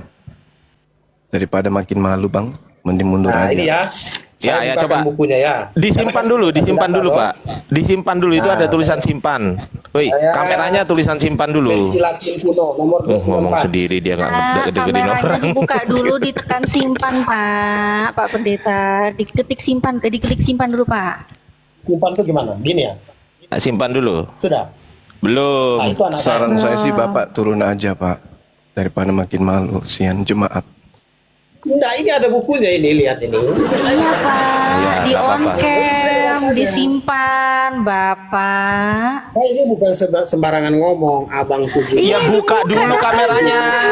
Kameranya buka dulu, kucluk. Ngeri Pak Pendeta ini. Mending Bapak Bukanya gimana caranya? Bapak pura-pura Coba jaringan ini saya aja, undang Pak. lagi, saya undang, Turun. saya undang. Ini saya Oh, undang. ngerti saya. Abang Ini saya mending udah undang, pura-pura Pak. Silakan jaringan, Pak. diterima terus disimpan. Bang, pura-pura aja jaringan turun, makin malu aja. Bang, Bukan coba jaringan, aduh gimana sih? kasihan Ya jemaat. udah Bang. itu disetujui. Bang, Oh gini, simpan. Oke, Nah, oke. simpan. Sudah. Tunjukkan datanya. Datanya mana? Judul bukunya apa? Judul bukunya. Judul bukunya. judul buku. Judul buku. Judul buku di Judul depan. bukunya. Sampul. Sampul. Nah, saya tunjukin. Perlihatkan ya. Lah, kok kenapa ngambil sarung, Pak? Hati-hati ambil sertifikat tanah. Saya doakan. Tunjukkan judul bukunya. Mana ya? Bukunya beda yang diambil. Nah, ini judulnya. nih. Apa judulnya? Lo kok kebalik? Tulisannya gimana itu? Buku ini. Itu yang sertifikat. nulis siapa? Yang nulis siapa, Pak? Ini Saya buku. tanya. Ya, yang nulis siapa? Yang nulis Tahun siapa? berapa? Ini yang nulis Siapa nih yang ada nih. Udah lihat nggak? Iya. Ya, siapa? Dokter siapa itu? Aduh, Dokter. udah dikasih tahu itu saya sebut. Kebalik tulisannya, Pak. Kalau Bapak pakai kamera depan, tulisannya kebalik. Kalau Bapak mau saya baca, balik pakai kamera belakang Bapak. Bisa nggak balik pakai kamera belakang? Itu saya kirimkan tulisan buku. Enggak, saya tanya, Kamera bacakan belakang, saja. Enggak, begini, Pak. Saya tanya, bacakan saja siapa Nggak nama saya penulisnya. bacakan. Enggak, tadi yang lucu itu pertama buka kamera bukunya lain, begitu disuruh minta Iya, sampulnya ambil betul. buku lain gitu. Artinya Betul, cuma betul. cuma judul aja. Udahlah, Pak. Udahlah, nggak usah lagi. Nah, Mending yang turun saya lah. ambil ini bahasa Inggrisnya. Mm-mm. Nah, ini terjemahannya. Yang bahasa Inggris mana? Yang bahasa Inggris mana? Bisa Coba. ambil yang Oke. Inggris. Ditulis buku itu ditulis Ini, tahun berapa, ya, Pak? ini terjemahannya. Ditulis tahun berapa? Enggak, saya tanya, buku itu ditulis tahun berapa? Tahun berapa ditulis? Bukunya ini bukunya ditulis. Bentar, saya lihat tahun berapa. Copyright tahun 99. Oke, 99. Pertanyaan saya. Orang tersebut, penulis tersebut yang ada di buku itu mendapatkan informasi bahwasanya ada kanonisasi pada abad pertama dari mana, Pak? Dari mana, Pak? Itu mereka ada Minta maaf society-nya, Bang namanya Ardian Dian Bargon Society. Sahos, minta maaf Pak Pendeta, Bang Suma, Iya, Bang Bu. Natali, Iya, iya, Bu. Bunda Rifa, saya Ada mohon namanya izin Dian turun. Bargon Makasih, Bu. Saya Society. tamu ya. Ya, makasih, Bu. Iya, ya, Oke. Bang Andi. Ya. Oke, Bu. Oke, Oke, Pak Pendeta. Semangat diskusinya Pak Pendeta. Shalom. Pak Pendeta itu tahu dari siapa, Pak? Pak, saya tanya sumbernya dari mana itu? Penulis itu mendapatkan sumber dari mana? Mereka ada risetnya. Nah, Ya, risetnya, itu risetnya- mereka punya organisasi namanya Dian Bargon. Enggak, saya tanya sumbernya dari mana? Ya, mereka kan ada risetnya. Mereka punya ini apa society sendiri namanya Dian Bargon Society. Iya, sumbernya yang saya tanya sumbernya, Pak. Saya enggak tanya risetnya, saya tanya sumbernya. Kamera saya matikan kamera saya kalau minta Enggak, data saya yang tanya gitu aja. sumbernya, Pak. Bentar, Saya enggak saya tanya matikan risetnya. Duh. Bapak ini saya tanya sumbernya. Apanya? Sumber yang digunakan Ya, oleh sumbernya penulis banyak. itu Mereka dari punya penelitian. Duh. Literasinya dari mana? Mereka banyak sumbernya. Maksudnya Ayat, itu mereka coba sebutkan. Saya minta satu sumber yang menyatakan bahwasanya penulis tersebut mendapatkan informasi bahwasanya ada kanonisasi pada abad pertama. Silakan. Di mana sumbernya? Jadi buku itu kan sudah ada Lah datanya. ya, buku itu ngambilnya dari mana, Ya Bapak? sumber dari buku ini mereka bikin penelitian. Oh, nggak ngerti ini orang Maksudnya, cangkrik. maksud kamu ini sumber apa lagi yang kamu Sumber Wah, sumber emosi Kencerno. Sudah Sumber gua Kencerno. emosi gua. Ampun lah. Nggak, saya nggak emosi, saya justru saya ketawa di sini. Saya yang emosi, kuceluk. Jangan, santai. Begitu kamu, Ardiansa. Lalu ditanya Iya, orang itu bagaimanapun sumber. saya lebih tua dari kamu, Ardiansa. Kamu nggak- Gini loh Pak Pendeta, gini loh. Sumbernya itu yang saya tanyakan. Yang saya tanyakan itu penulis itu mendapatkan sumber dari mana? Dari si A itu siapa? Oh, itu kan Gitu mereka loh. begini loh, Ardiansa. Mereka itu melakukan penelitian. Penelitian itu Dian Bargon Society. Nah, Dian Bargon Wah, ini orang punya nggak ngerti bahasa museumnya, Indonesia dia nih punya orang. museum, dia punya naskah-naskahnya. Jadi Sumber kamu bisa sumber air referensi. sudekat Pak. Referensinya dia menulis buku Pak, referensi. Menulis buku referensinya dari mana gitu loh maksudnya. banyak referensinya. Nah, itu maksudnya. Nah, coba dibaca referensinya Pak. Coba bacakan satu referensi yang mengacu kepada, menjelaskan kepada bahwasanya ada kanonisasi pada abad pertama. Di mana referensi itu? Ya kan tadi udah dibilang, referensi pertama yang tadi itu dia tulis. Oh, Di buku jangkrik. tertulis. Atau bahasa sederhananya Pak Pendeta, daftar pustaka. Pak Pendeta. Versus Haresis. Atau bahasa sederhananya Pak, daftar pustaka. Di belakang buku biasanya Pak, di belakang Ini buku. banyak indeksnya ini. Mau baca Ya, yang mana? coba baca Pak salah satunya. Ada nggak namanya Ardiansa di situ? Ini indeksnya banyak ini. Nah, Kok itu? Nanti aja lah. Janganlah Bang Juma, nggak ada mainan gua nanti. Nggak, malu jemaatnya, kesian. Abang kita ini baik loh. Bang, Pak Pendeta aktif di gereja apa di ini Pak, di kampus? Di gereja apa di kampus Pak Pendeta? saya di gereja, Pak. Oh, di gereja. Gereja. Oke. Pak Pendeta, itu kalau jemaat bertanya itu boleh dijawab nggak sih? Oh, di gereja kami boleh. Habis kebaktian ada tanya jawab. Oh, ada tanya jawab. Ya, bebas bertanya. Ada nggak pernah jemaat bertanya seperti ini Pak Pendeta? Banyak, jemaat kami banyak yang suka forum-forum diskusi. Ada nggak pernah jemaat bertanya begini, Pak Pendeta, kenapa kita ngumpul hari Minggu padahal tidak ada perintahnya? Ada nggak jemaat pernah bertanya gitu Pak Pendeta? Ada. Jawabannya gimana? Ya, jawabannya seperti tadi saya sudah jelaskan ke Bab Zuma itu. Anda menjelaskan hari Sabat tadi ke Bang Juma. Iya, jadi gini. Iya, gimana? Kan ada Kisah Rasul 20 ayat 7. Nah, itu satu patokan bahwa kebiasaan berkumpul berjemaat hari Minggu itu sudah dilakukan dari masa jemaat mula-mula. Jadi Kisah Rasul 20 ayat 7. Ya, saya bacakan ya. Udah Pak Pendeta, nggak usah dibaca, paham kita. Jadi Anda merubah hari Sabtu menjadi hari Minggu karena tulisannya Lukas gitu ya? Ya, karena kan percaya itu firman Allah. Oke. Buku tulisannya Lukas, itu diilhamkan Allah. Lukas Oke. menulis, tetapi itu ilham Allah. Di mana? Tadi pertanyaan Bang Juma juga nggak dijawab. Di mana Lukas menerima firman Allah, Pak? Ya di mana bagaimana? Itu kan ilham. Waktu dia menulis itu ilham. Jadi ada beda pewahyuan, revelation beda, kemudian ada illumination, ada inspiration. Jadi ada revelation itu pewahyuan langsung disampaikan kepada para nabi. Tapi yang tertulis itu, Pak, Lukas mengadakan penyelidikan dan menanyakan saksi-saksi. Tidak ada ilham, Pak, menyelidiki, Pak. Gimana itu, Pak Pendeta? Dia menyelidiki, tetapi oleh jemaat. Jadi tadi ada tanya, siapa yang mengkanonkan? Itu jemaat. Pak Pendeta, objek apa yang diselidiki Lukas? Kan ada dua, Lukas Apa itu? menulis Injil Lukas dan juga Kisah Para Rasul. Iya, saya tanya objek apa yang diselidiki, Pak Pendeta? Maksudnya objek apa? Ya kan orang menyelidiki kan ada objek yang diselidiki, Pak. Ya tentang Kristus dan tentang, kalau Kisah Rasul itu tentang perkembangan jemaat mula-mula. Bisa nggak objek itu memberikan informasi yang akurat kepada Lukas? Oh, maksudnya gini, saudara punya pertanyaan itu, maksud saudara itu, Lukas ini ambil referensinya dari mana gitu ya? Enggak, bukan. Ini kan Lukas mau menulis ini, Pak. Nah, dia jalan tuh. Dia dapat objek misalnya pohon. Nah, pohon. Gua tanya lu, apa seperti itu cara mendapatkan info, Pak?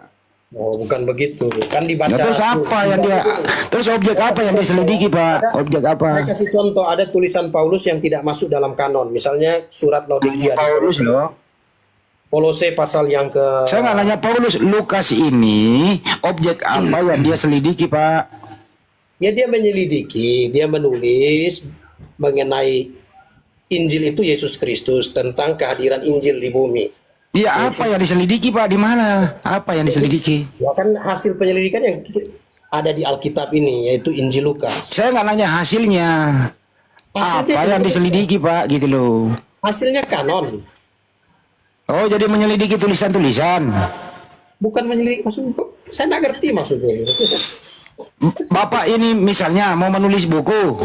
Nah, Anda menyelidiki apa? Anda kan sarjana nih, kan ada skripsi tuh, ada penyelidikan, misalnya angket kah, atau ke daftar pustaka kah, atau nih Anda ke jalan nanya-nanya supir-supir truk kah, apakah gitu loh maksudnya, Pak? Ya, mereka menulis dengan ilham, kesaksian rasul, saksi-saksi mata. Saksi, coba sebutkan satu saksi yang dia wawancara, Pak. Ya, Rasul Paulus kan orang yang bersama dia. Oh, jadi Lukas menyelidiki, menanyakan wawancara kepada Paulus gitu. Dia menuliskan semuanya, informasi-informasi itu dituliskan, kemudian dibaca oleh jemaat, lalu Rasul itu mengukuhkan. Kok menyelidiki langsung ada bacaan, Pak? Menyelidiki itu belum ada bahan, baru mengumpulkan bahan. Ya kan hasil penyelidikannya itu yang itu. Saya nggak nanya hasilnya dulu. Dia memperoleh untuk ada hasil. Siapa yang dia wawancara? Kan saya bilang tadi, ada Rasul, ada... Ya, Rasul siapa yang dia wawancara, Pak? Mula-mula, salah satu contohnya itu adalah Rasul Paulus, juga ada Petrus. Nah, itu kan nama-nama mereka di situ disebut. Kalau memang ada keberatan dari Petrus. Udahlah, Banjuma. Dia menyelidiki nggak jelas yang siapa yang dia selidiki. Ini rekonstruksi, gini nih. Ini kan kita bicara rekonstruksi. Saudara bicara rekonstruksi. Jadi ada subjek, ada objek.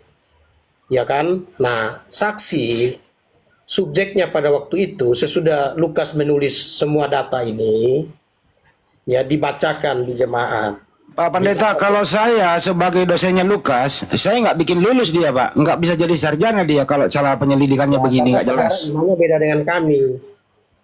Jadi perspektif saudara menilai dengan iman Kristen menilai itu beda. Bagaimana bisa seorang Lukas, Pak, tidak memenuhi kriteria sebuah karya tulis, Pak? Dengerin dulu, Pak Pendeta. Bisa menerimanya. Ya, tulisan-tulisan Lukas itu, Pak, tidak memenuhi kriteria sebagai paper, sebagai karya tulis, apalagi skripsi, apalagi tesis, Pak. Gimana bisa sumbernya juga nggak jelas dari mana dia ngambilnya, Pak? Sumbernya itu kan gini, ini rekonstruksi, yaitu ada bukti subjektif, ada bukti objektif. Objek penyelidikannya itu Injil Yesus Kristus, penyebaran. Gini aja deh, Pak, saya ambil satu kasus ya, kita studi kasus ke dalam berdasarkan hasil penyelidikan Lukas ya. Boleh baca Lukas 2 nomor 11, Pak Pendeta? Loh, kok nangis? Nangis ketawa. Nah, ya coba baca Lukas 2:11, Pak. Kita cek ini dari mana Lukas mengambil info ini. Ya. Hari ini telah lahir bagimu juru selamat, yaitu Kristus Tuhan di kota Daud. Nah, dari mana Lukas dapat info menulis itu, Pak? Maksudnya? Ya, Lukas menulis ini informasi dari siapa? Ya, dari para saksi. Ya, saksi siapa yang dia wawancara, Pak? Salah satunya Rasul Paulus, Rasul Petrus. Pak, waktu Bunda Maria itu melahirkan, memang banyak orang yang kerumunin dia, Pak. Maksudnya gimana? Waktu Bunda Maria melahirkan Yesus, siapa yang ada di TKP, Pak? Waktu Bunda Maria melahirkan Yesus? Waktu Bunda Maria melahirkan Yesus? Siapa yang ada di TKP, Pak? Ya, Yusuf dan Maria. Iya. Apakah Lukas pernah ketemu Pak Yusuf dan Maria wawancara, Pak? Ya, dia kan menulis berdasarkan ilham Allah. Pak, Bunda Maria yang melahirkan, Lukas so tahu dari mana kok bisa nyambung? Lukas tahu Bunda Maria melahirkan begitu. kalau Lukas di dalam pencatatannya ini ada kesalahan, maka tidak akan diterima oleh Rasul. Saya nggak bilang Anda salah loh. Cuman Nah, tadi Pak Pendeta udah akui waktu Yesus dilahirkan hanya Bunda Maria dengan Pak Yusuf. Tiba-tiba Lukas menulis Bunda Maria itu melahirkan Tuhan. Dari mana Lukas tahu? Siapa yang ngasih tahu? Itu loh pertanyaannya. Lukas menulis yang pertama keyakinan iman Kristen. Yang Oke. pertama itu, Ini bukan berbicara iman, Pak Pendeta. Ini penelitian loh. ya ilham. Jadi Alkitab Izin itu bukan Bang sekedar Hadi, Iya, sebentar, Bang lanjutlah. Hadi. Ini soalnya nggak terarah, dia juga jawabannya ngarang terus. Ya udah biar dapat edukasi, diskusi sama Bang Zuma aja gitu ya. Akan Ya oke lah ya, saya ada tugas dosen. yang lain lagi ya. Dia Iya, ngarang iya, iya. terus soalnya ditanyain Nah, juga soalnya jawabannya itu nggak pakai perdebatan data ini gitu. diulang-ulang di Silakan banyak Bang itu Zuma. apa? Di sini mau asar, Dek. Lanjut aja dulu. Ya malah saya luko nggak tahu. Kita sampai ketemu lagi ya, saudaraku. Tadi itu Iya, Pak. iya, iya. Nah, oke ya. Tadi sebenarnya materinya Banyuma yang saya teruskan. Oke ya, Gitu, saudara Pak. Handi. Iya. Ya oke ya. Lain kali lagi. Iya Pak saudara Pendeta, Adriansa. lain kali Kamu- Pak Pendeta izin lain kali Pak, tolonglah diskusi itu agak akademik ilmiah yang logis Pak gitu loh. Nggak Sebenarnya boleh menjawab itu asal ngarang Pak, nggak bagus dengar Pak Pendeta.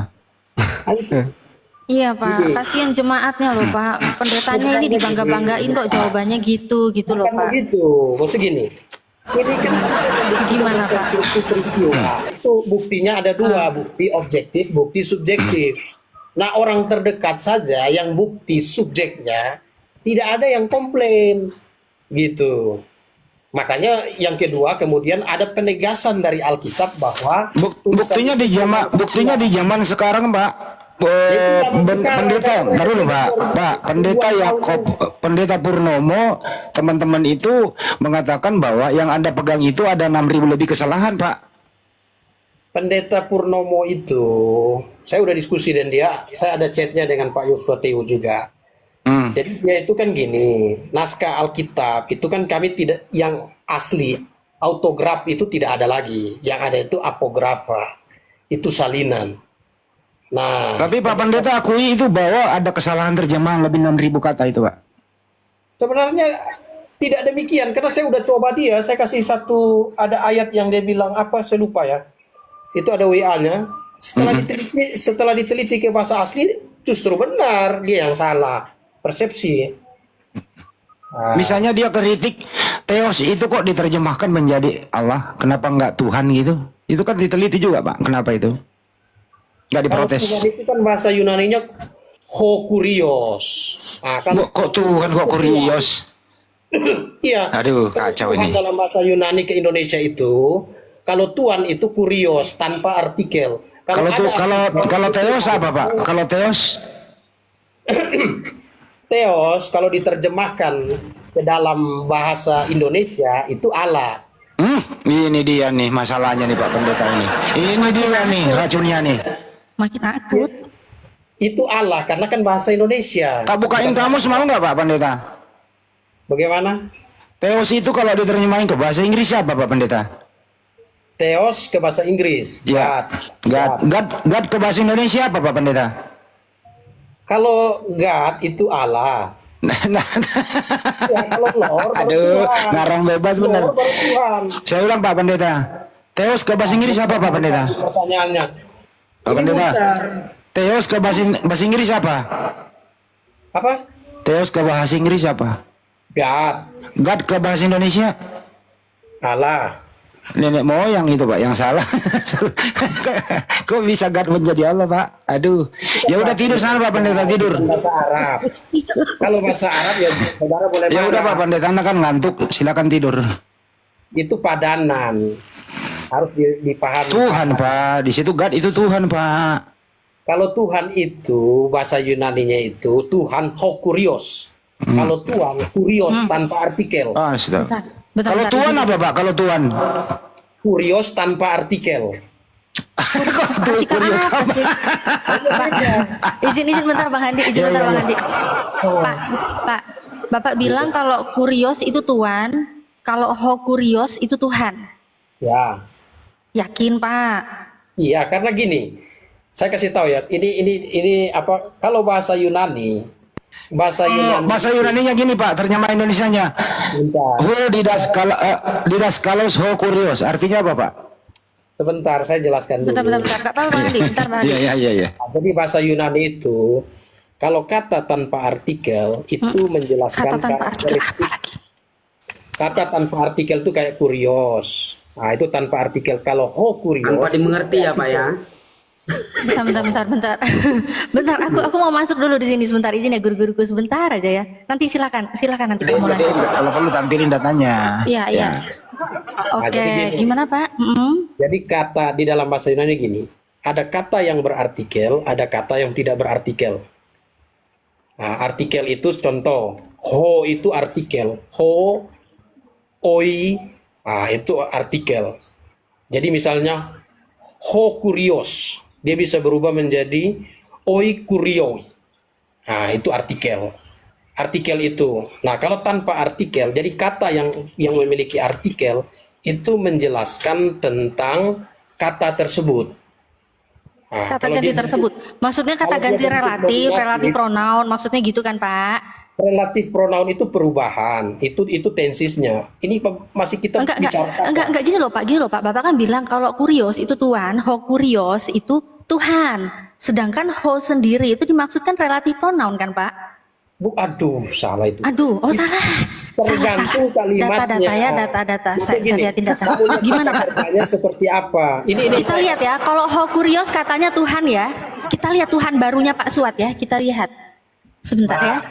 Coba saudari Natalia on cam supaya saya kasih tunjuk Oh ini. ya iya dong, iya nggak perlu disuruh juga otomatis Pak. Saya itu otomatis Minta tolong on cam Pak. coba, on cam. Oke, iya dong. Bisa ya? Bisa dong Pak, bisa banget Nah, Bapak, ini lucu nih. aja sih Bapak ini. Dari kemarin-kemarin juga ini diskusi leksikon. sama saya selalu on cam. Oke, Nah, ini kita leksikon lihat dulu. ini. Sebentar, leksikon ini. diam dulu lah. Oh Bapak mau on cam duluan? Oke, Bapaknya duluan ya. Nah ini, saya kasih tunjuk Oke. ini, saudari ya. Nah ini leksikon ini.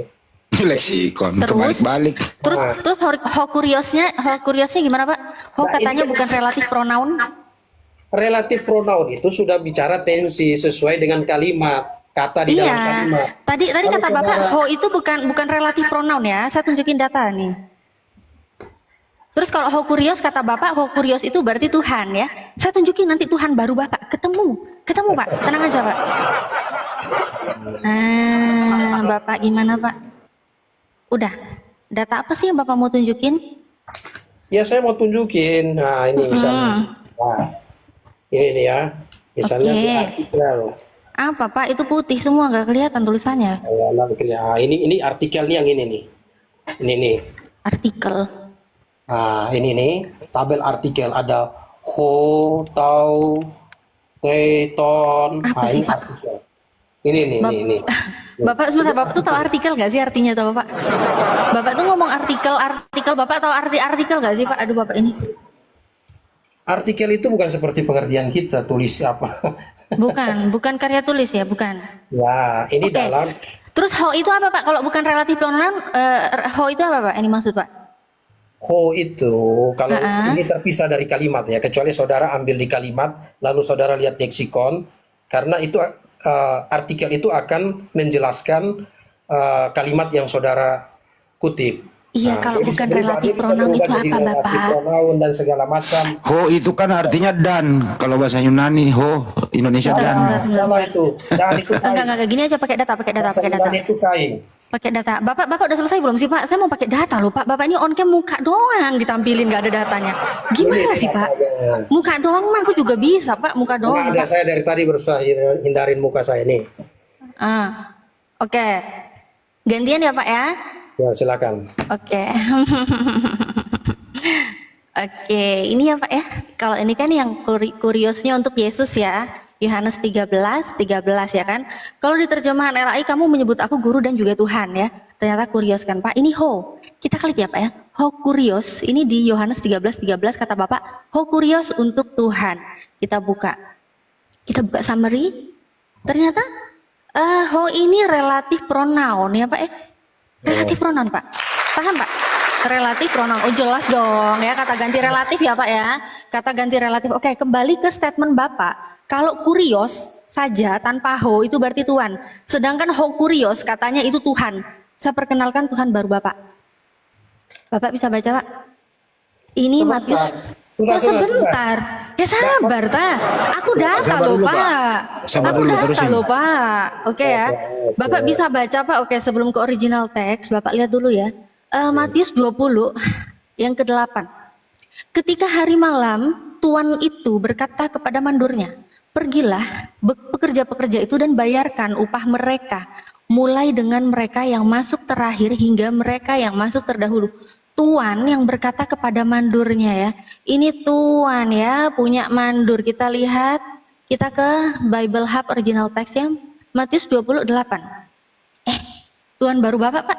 Tuan yang lagi ngobrol sama mandurnya Pak. Tuhan barunya Bapak. Wah, kurios Pak. Kita lihat Pak. Ini kodenya sama Pak ya. 3588 Pak. Kita lihat dengan strong number yang tadi Pak ya. Kita lihat ya. Kita lihat. Kita lihat Pak. 3588 Pak. Kurios sama loh Pak. Kita lihat ya Pak ya. Ini Yohanes 13:13 yang untuk Yesus ya. Kurios 3588. Kita lihat di Matius 28. Kurios juga 3588. Tuhan baru Bapak adalah tuan yang sedang ngobrol sama mandornya. Ya Pak ya. Makanya Pak, hati-hati Pak. Hati-hati Pak. Kalau itu Tuhan, aduh banyak sekali Tuhannya Pak. Ya. Saudari sudah. Tadi lihat nggak Pak? Ya, saya lihat, cuman saudari tidak paham bahasa Yunani. Buset dah. Salah ya? Nggak paham ya? Oh, yang buat Bible Hub ini nggak paham bahasa Yunani ya? Yang buat Bible Hub ini nggak paham ya sama bahasa Yunani Pak? Makanya mereka terjemahkannya tepat, tapi saudari kan tidak paham, jadi terjemahan. Enggak, kalau terjemahannya tepat, kenapa di dalam Matius 20 ayat 8, kenapa tidak diterjemahkan Tuhan? Kalau terjemahannya tepat, ya Pak ya, dengan hokurios di Yohanes 13 mulai berantem sama Bible nih Bapak nih. Bapak mulai berantem sama Bible. Sabar, Pak Pendeta. Sebentar Sabar. Pak, saya pakai data, jangan kejang. Jangan panas. Jangan panas. Ini data dari Bible Hub Pak. Apa? Liberal lagi, Bible Hub bidat gitu. Bible Hub apa? Nih, biblehub.com. Ya. Saudara, aduh, gimana? Saya diem dulu lah Pak. Gimana Saya sih mau Pak? tanya saudari dulu. Saudari ini ngawurnya udah terlalu jauh. Ya kalau ngawur, kalau saya ngawur berarti Bible Hub yang ngawur Pak. Saya kan pakai data Kalau dari begitu, Bible Hub. Saudari yang ngawur. Relatif pronoun itu apa? Saudari jelaskan Nah. dulu. Oh, berarti ini ngawur ya Pak ya? Di saat Yohanes 13:13. Enggak, Bapak nggak usah ke relatif pronoun itu apa. Pak, mengenai pelajaran bahasa Indonesia dan pelajaran bahasa Inggris mengenai kata ganti relatif atau relatif pronoun itu sudah clear semasa saya masih di bangku sekolah. Ya Pak ya. Sekarang kita maju ilmunya. Bapak ini pendeta Pak. Levelnya itu jauh di atas jemaat Pak. Saya dulu mantan Kristen. Saya hanya level jemaat. Masa Bapak kalah sih Pak? Masih tanya lagi relatif pronoun itu apa? Saya Ya Pak mesti ya. tanya, Ya, karena sekarang saudari ini saya salah. kembalikan ke Banyak statementnya yang Bapak ngawur, tadi Pak. saudari. Bapak, Saudari ngawur. Bapak yang ngawur, ya udah kita Sudah, buktikan yang sudah. ngawur siapa. Pak, berdasarkan Makanya data saya bisa bilang, terbukti. gini, saya kasih Berdasarkan tahu data bisa terbukti siapa yang ngawur. Bapak nggak usah panas. Enggak, bukan Iya, Pak, karena ya? saudari itu tidak mengerti matra bahasa Iya, Yunani. karena saya tidak mengerti, saya memiliki referensi data buat saya menunjukkan data yang benar yang seperti Saudari apa. tidak paham. Loh, Tidak kalau nggak paham, makanya pakai data biar Yunani. paham. Bukan pakai ngibul, ya Pak ya. Bukan ngibul. Makanya kan saudari saya mau tanya, apa itu refleksi pronoun Udah di Bapak, dalam penggunaan sekarang bahasa gini Pak. Yunani? Tadi Nah, Bapak, saudari saya tunjukin. kenapa ya kesurupan ya? Perbedaan pronoun, refleksi pronoun, Sebentar dulu Pak Pendeta. itu bisa saudari harus sampaikan. Pak Pendeta, dengerin dulu Pak Pendeta. Oke lah ya, saya Kok kabur? Kok mau Bukan kabur? Enggak, Yohanes 13:13 itu, dengar dulu Pak Pendeta, ini pertanyaannya. Pak Pendeta dengerin dulu pertanyaannya. Yohanes 13:13, kurios kok diterjemahin Tuhan. Sedangkan yang satu di mana kurios terjemahannya Yang Tuhan. satunya kurios juga itu di Matius 20 ayat 8. Itu Tuhan yang Iya, sedang iya. berbicara dengan mandurnya. Jadi Matius 20:28, kurios itu 20 ayat 8. 20 ayat 28, kurios itu terjemahannya Tuhan. Kalau Yohanes 13:13, kurios terjemahannya Tuhan. Kok bisa Pak? Kok bisa terjemahannya beda Pak? Itu aja pertanyaannya. Dinda ya?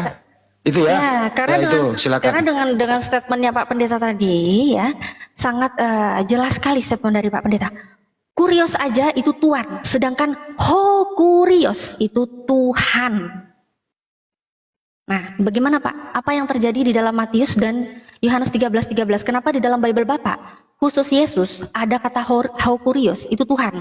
Sedangkan Hokurios yang lainnya ternyata tidak seperti klaim Bapak tadi. Ya, Dijadikan karena Tuhan. kan saudari Natalia ini tidak mengerti matra bahasa Yunani. Hancur ini. Ada Pak. gramatikalnya. Pak, Nah, yang tidak makanya saudari mengerti. harus mengerti. Sebentar. Sini, saudari ngomong tadi, Sebentar. Bapak kan bilang, tadi kan Bapak bilang kalau Hokurios itu diterjemahkan Tuhan. Kenapa di dalam Matius 20 ayat 8 Hokurios tidak diterjemahkan Tuhan, tetapi Tuhan? coba saudari lihat di situ, kan ada demonstrasi pronoun, refleksi Demonstrasi pronoun. Saya coba klik lagi ya Pak ya. Saya klik yang di Matius 28 ya. Ini ho-nya ini sama nggak sih relatif pronoun? Saya klik ya Pak ya. Saya klik ini Matius 28. Hokurios. Ho-nya saya klik, kita ke summary juga. Sama saja Bapak. Relatif pronoun sama Pak. Bapak udahlah Pak, mengenai relatif pronoun itu apa, kata ganti relatif itu apa, kita sudah clear Pak semasa di bangku sekolah. Bosan lah Pak sekolah lagi, balik sekolah lagi, udah tuaan loh Pak sekolah lagi Pak. Kenapa saudari buka-buka kamus? Itu kan klaim. Itu hanya Kok klaim? Berarti Bible Hub ini hanya klaim begitu? Saya mau tanya saudari Natalia ini, apa perbedaan demonstrasi pronoun dan refleksi pronoun? Nah, lalu di dalam tensis bahasa Yunani, Bapak pertanggungjawabkan tidak berartikel itu cara memahaminya seperti apa? Ini dari tadi Pertanggungjawabkan. ngerocos tanpa Apa? Tanpa data kata kamu. Iya. Kamu bilang saya ngerocos tanpa data. Di saat Anda klaim, saya minta pertanggungjawaban klaim Anda. Bapak habis berak, jangan lupa cebok langsung kabur. Paham nggak sih Pak? Bapak ini pendeta, ditonton sama, ini berapa? 3.700 mata. Ini berapa dari 3.700 yang memandang ini berapa orang jemaat dari gereja Bapak? masalah bagi saya, justru ini menelanjangi bahwa ada orang Kristen yang punya keyakinan karena tidak paham Alkitab. Saya tidak ada masalah di situ. Oh, di saat saya membaca di sini Hokurios, dibilang saya tidak paham. Iya. Di saat saya bilang di sini saya baca, berdasarkan data di Matius 28 ditulis Hokurios sama dengan kabur Bapak Pendeta, kabur saudara-saudara. Ya, kabur ya. Gergetan aku dari tadi dengernya ya. Diskusi sama Gurunda Zuma, aduh level terlalu tinggi Gurunda Zuma buat dia. Diskusi sama Bang Ardi, terlalu tinggi pula ini levelnya Bang Ardi buat dia. Sama Bang Handi tambah dia nggak nyambung lagi, ditanya apa jawab apa. Kusikat belum panas ngomong tambah. udah kabur dianya. Aduh. Tambah kena Ustadz Sugi ya tambah mencret dia Ustadz. Sama saya aja udah kayak gitu. Apalagi sama Ustadz Sugi. Kabur Ya kan udah pemirsa. diganti sama jemaatnya aja deh. Siapa tahu jemaatnya lebih pintar.